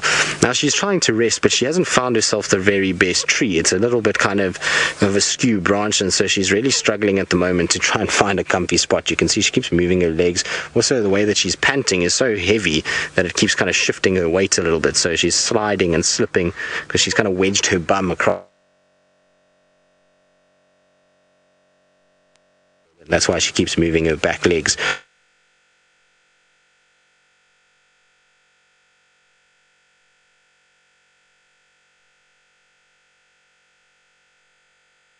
That was a serious show you just put on, going up into the tree. How effortless is that to see? It is one of the most amazing things. So while we sit here and just kind of admire Thandi's beauty and give her a chance to catch her breath from all her effort, let's go back across to Scotty, who I think is still driving around, and I'm really hoping he gets a bit of luck with Shadow popping out onto the road in front of him somewhere soon.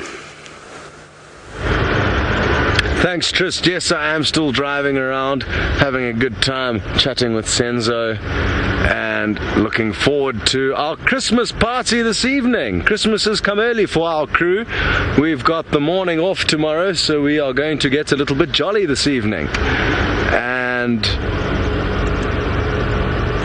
haven't had any joy with Shadow, still just lingering around. We're not too far south of where Tristan is at the moment, so there's a chance that she could pop in. Jürgen, you'd like to know if I've got a favorite leopard. Not really at the moment, because I haven't been here and quite a lot has changed, so I don't, but I will say that Mvula is probably my favorite today, seeing as though you asked the question, because he's a big old male and he's hung around flying below the radar for a lot longer than I expected him to. You know, there's still a chance that we could see him again, and I really would love to see him again. And he was the dominant male leopard before Tingana. The first leopard I ever saw in Djuma was Old Mvula, I'm pretty sure, at least the first male leopard. I think it was the first leopard. It was on Gowrie Cut Line, a central road. I'll never forget the sighting. We came up over a termite mound. So we got quite a lot of history, Old Mvula and I, before Tingana came in and chased him away. Not chased him away completely, but caused him to start kind of flying below the radar. So yeah, I think Mvula will be my favorite today. And some of you are wondering if wild animals, you would like to know.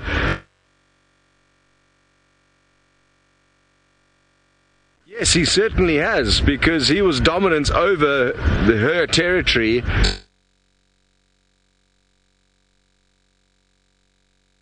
I'm almost certain he would have fathered some of her cubs. Which cubs, I'm not too sure. It was...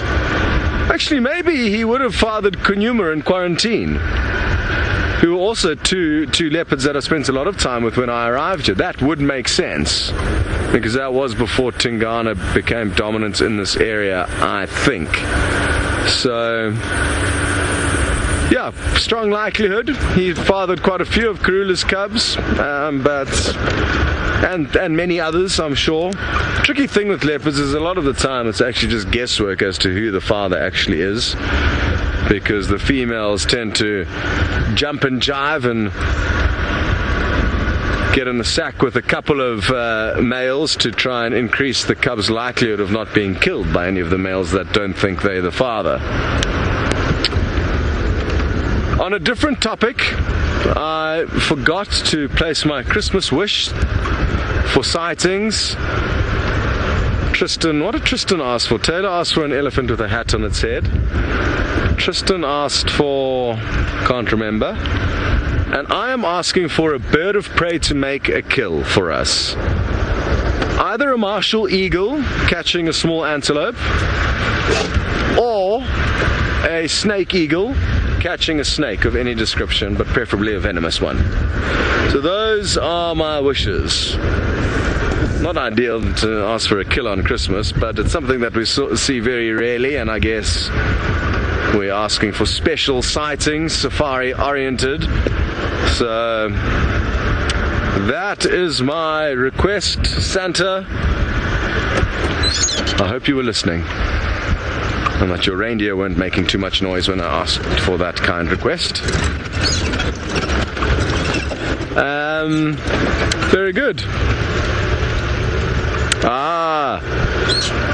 Tristan wanted Thandi to take him back to the den for one final view of her little cub before Tristan goes on a short break. And wouldn't that have been nice? But like Tristan said a bit earlier, you guys have been absolutely spoilt with Thandi and all her beauty this evening, up the tree, walking straight down towards the camera, and seeing as though Tristan managed to find you a leopard, a real living leopard, I've managed to find you a leopard tortoise, but I want to try and go one up on Tristan and find you your third leopard of the drive, and it is a leopard orchid perched up in this tree, looking as magnificent as ever, with the beautiful yellow flowers blossoming.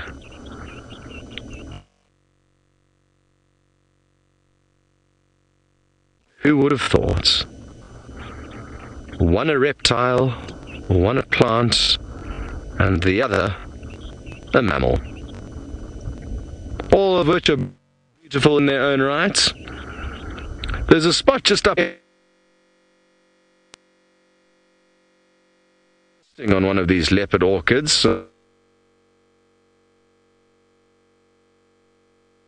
From where we're going now. Wonderful.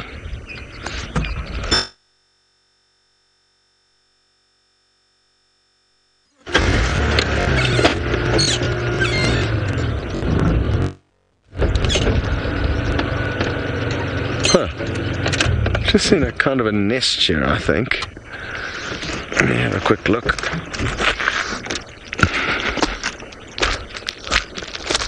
I'm not too sure what kind of a nest it is. It's quite high up, so it's going to be tricky.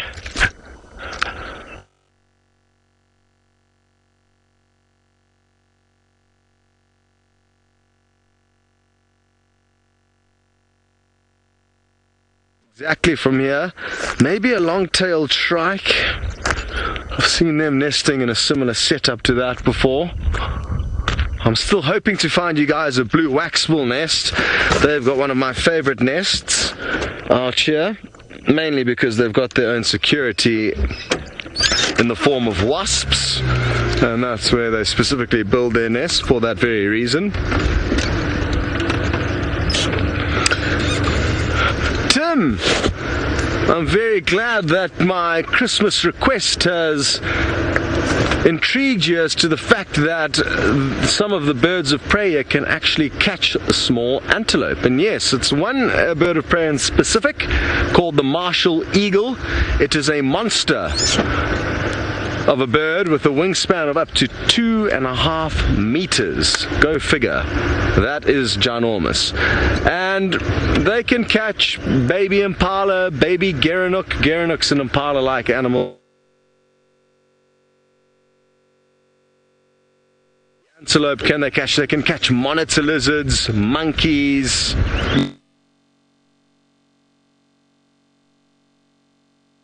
Quite a wide variety of different large prey species. You also get another very cool raptor called a crowned eagle, and they live more in thick forests and jungles as opposed to more open savannas where the martial eagle likes to hang out. And those crowned eagles can catch monkeys, vervet monkeys, so you get a few very formidable birds of prey out here. Certainly not the biggest eagles in the world. I need to go and... I'm guessing it could be... A lot of the francolin are nesting at this time of the year, and the slender mongoose are raiding their nests. So you can probably hear the chick, chick, chick. But the francolins now run off because it's a bit scared of us. But what I'm going to do is go for a little quick walk around here and try and work out what exactly is going on. Possibly a snake, possibly a slender mongoose, possibly a monitor lizard. Interesting, because Thandi is getting a bit restless.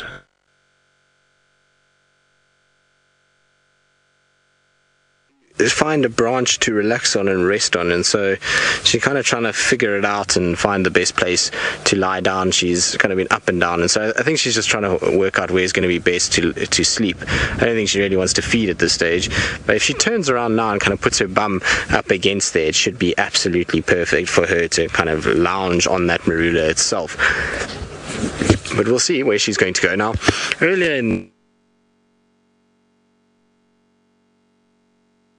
so Scott mentioned somebody being killed by a hyena. So there's been quite a few that have been killed by leopards. Early days around sort of when things first started, before these really became commercial lodges, there were a couple of people that were attacked in the central part of the Sabi Sands by leopard and killed. And then there's been 2 people that I know of that have been killed by lions in the Sabi Sands. Both of them were trackers. The one was killed at Chitwa on the airstrip, and was a tracker that unfortunately seemed to have consumed too many apple juices and decided then to walk towards a girlfriend that was at a neighboring lodge. And as he kind of walked out at night, he went onto the airstrip, and unfortunately the lions were sitting right there, and he walked straight into them, and they killed him and ate him. So that was one. And unfortunately, it's not ideal when these things happen, and it's never nice to hear about. But yeah, both of them have happened before. Right, let's just quickly reposition ourselves once again and just get ourselves onto the other side so we can see her face, because I'm pretty sure she's going to lounge there, and it will be better from that other side.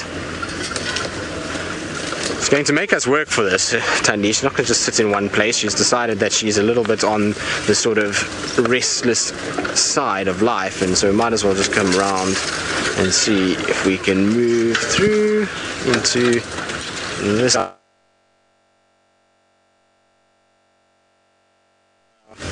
nose on this.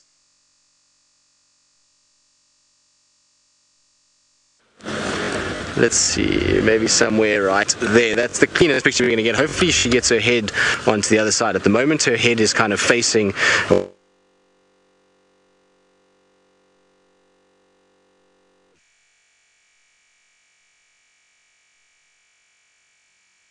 nice to see you. She's just kind of poking her head out into this direction and trying to kind of have a little look around. And sure, as the vehicles move around, she just kind of takes a bit of a stare and has a little look. But how beautiful is that? Very cool. So she's spoiled. Jump up into the tree and so happy that she allowed us to see that. I love how she lies as well. That's kind of what I was going for, is that if she puts her bum kind of up against the main trunk, then she should be quite relaxed. But look at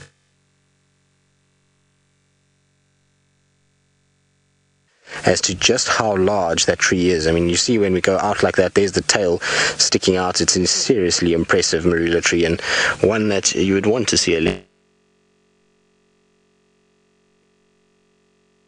around us. I do apologize about it. It's unfortunately when we get stormy weather, they tend to be far more prevalent than when it's nice kind of calm weather, and so I do apologize that there are a few gremlins out and about at the moment. Hopefully they will disappear by tomorrow, and we'll have a situation where everything is far more stable.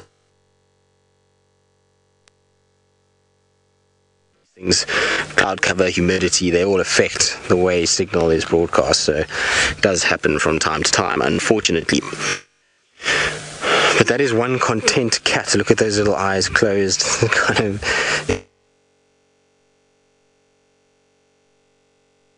sleep most of the afternoon, because she did reward us. There was such an epic view of her walking with that dike in her mouth, kind of going, and the Impala in the background shouting. It was very, very cool.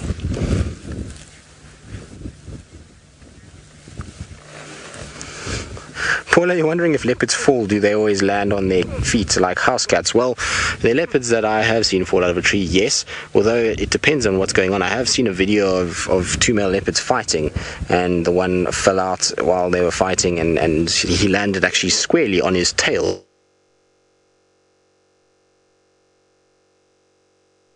of kink in it, but it does happen that he kind of falls a little bit funny, and that will kind of be the result of it. But most of the time, if they come out, they land on their feet. There was actually a video somewhere recently, I can't remember where I saw it, of a leopard jumping out of a tree, and it was very funny to watch. It kind of came down the tree like a normal leopard would, and you know, normally they start to descend and then they kind of run down, and they just kind of land on the ground very gracefully. But this leopard, for some reason, just didn't feel like doing that and just launched himself from the sort of, or herself, I can't even remember if it was a male or female, from maybe a little lower than where Thandi is, and kind of did a belly flop onto the ground, but his paws came in just at the right time to land on them. But it was this kind of big free fall skydiving out, and he kind of face planted a bit and then picked himself up or herself up and walked away. It was very funny to watch. So they're not always elegant when they dismount, but most of the time it's just sort of...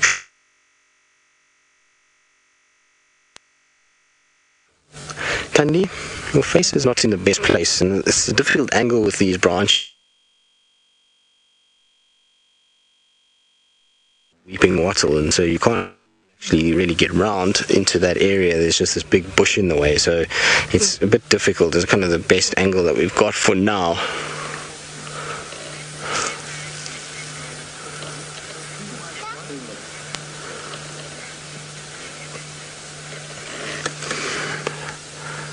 So French knife, you're wondering if they ever get their paws stuck in, or claws, sorry, stuck in the wood.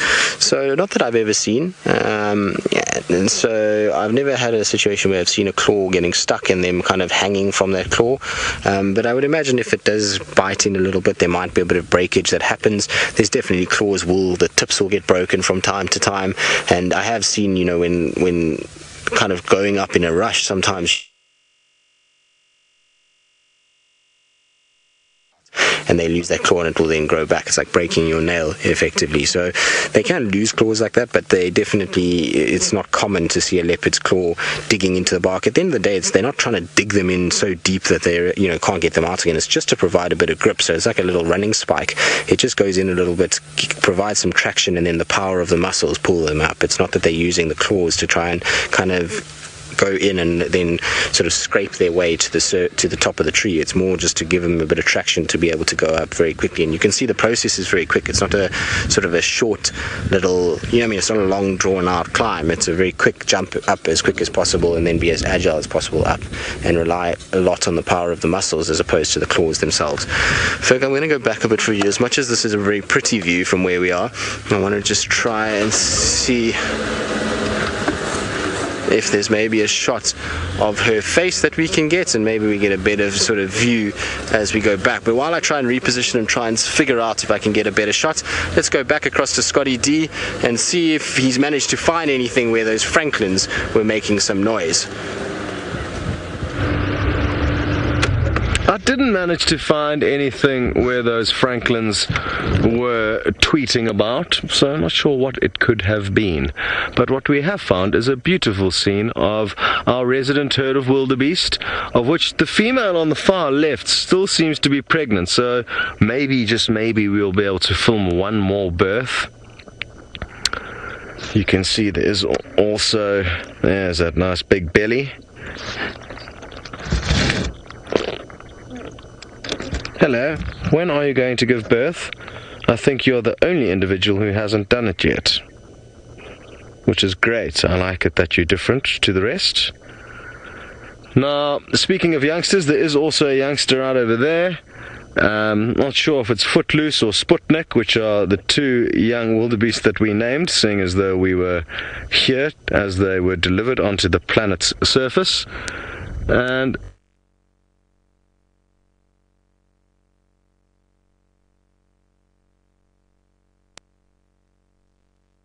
this morning, I seem to count 4, of which one appeared to have been born last night. Its umbilical cord was still very wobbly and shaky. You can see these ones' umbilical cords. One's broken off, one's kind of hardened up quite a bit. And now if we look a little bit further back, you can see that one. That's the smallest one there. That's the one I think that was born last night. Now what this means... Oh, there's another small...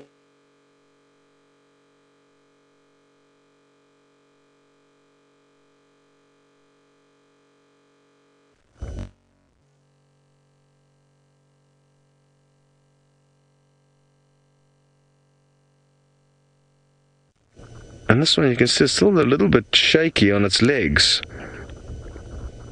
They both are. But basically I can see 5 at the moment, so we're actually good. 2, 4, 5, that makes sense. So none of them have been eaten, which is a great success and a great revelation and breakthrough, because I didn't think that was the case this morning. So there's 2 over there, plus the 2 smallest ones at the back of the herd, plus the 1 lying down, so 5 in total, plus the 1 mother that still needs to give birth. So wonderful, wonderful stuff. Well done, wildebeest mommies, for avoiding the predators. A male lion walked through this area last night, and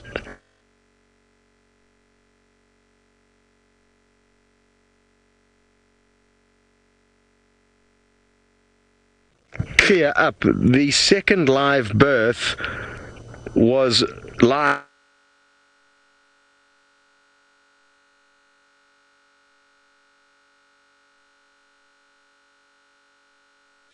It was filmed on foot.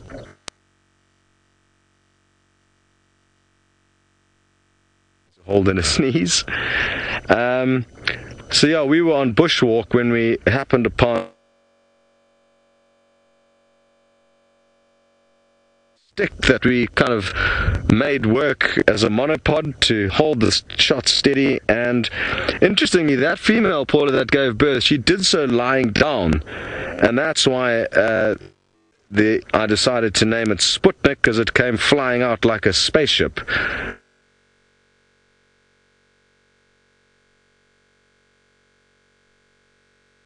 Baby was dangling halfway out of its mother for quite some time before it eventually plopped out.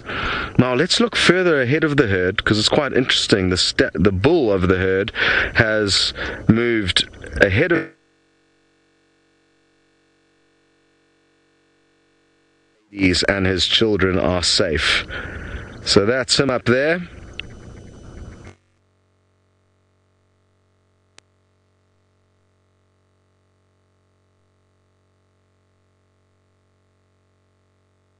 Sunrise safari, which means it will be half an hour shorter than it ordinarily is at the moment. So it'll just be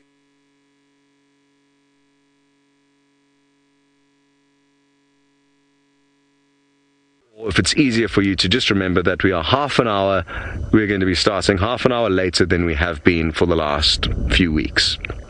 So that's the case.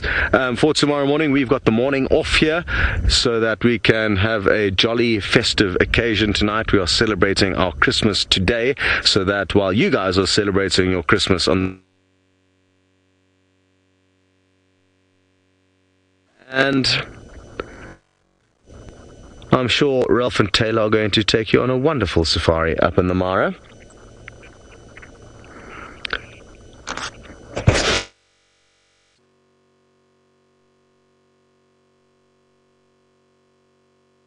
Sniped by a predator.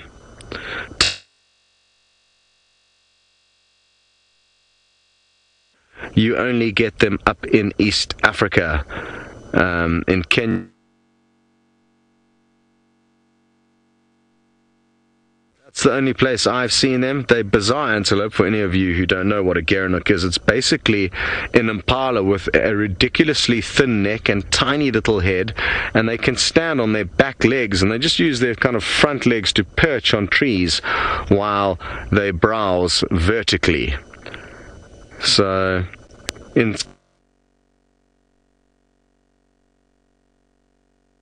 antelope, giraffe. A swatter is an antelope and a twiga is a giraffe, so that gives you a good idea of what those strange beasts look like. Very good. Well, it's goodbye from myself. Thanks to everyone involved. Thanks for joining in.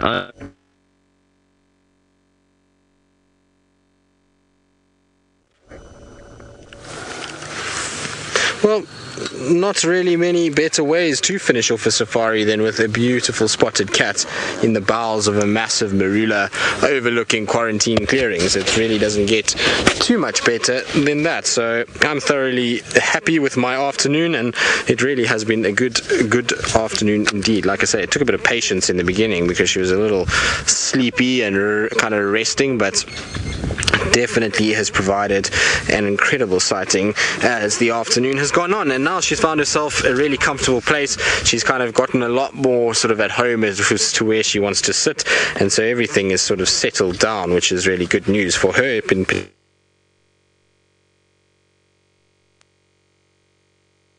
And I don't think she'll be here in the morning. I think it's a situation that she'll probably move off, given that there's really not much food there at all.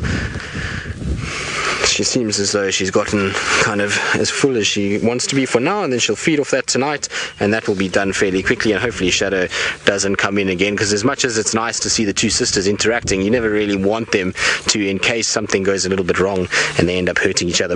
Look at her sleeping now. You can see her canines, her lip is being kind of pulled up on one side, so you can see that there's two teeth that are sitting in the mouth itself and are kind of open, and there we go. Look at that.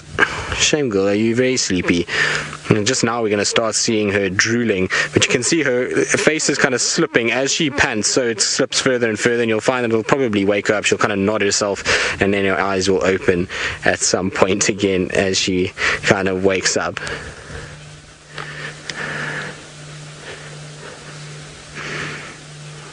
Lorena and many other viewers are all wishing us a happy celebration tonight, and a very nice time as a Christmas crew enjoys this time of the year, and I'm sure it will be. I'm sure there's going to be lots of fun had by all, and most definitely if Scotty's around, that's always lively, and so I'm sure we will have a wonderful time this evening. Fergus, you think we're going to have fun? Oh yeah, we always have fun. You're right. Christmas crew spirit is what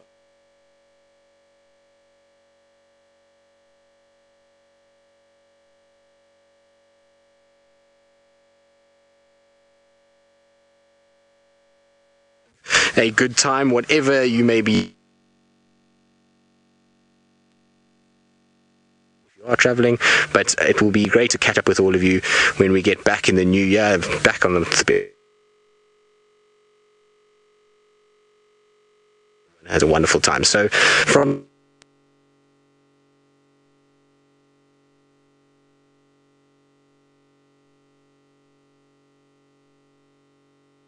Sunset Safari from Djuma.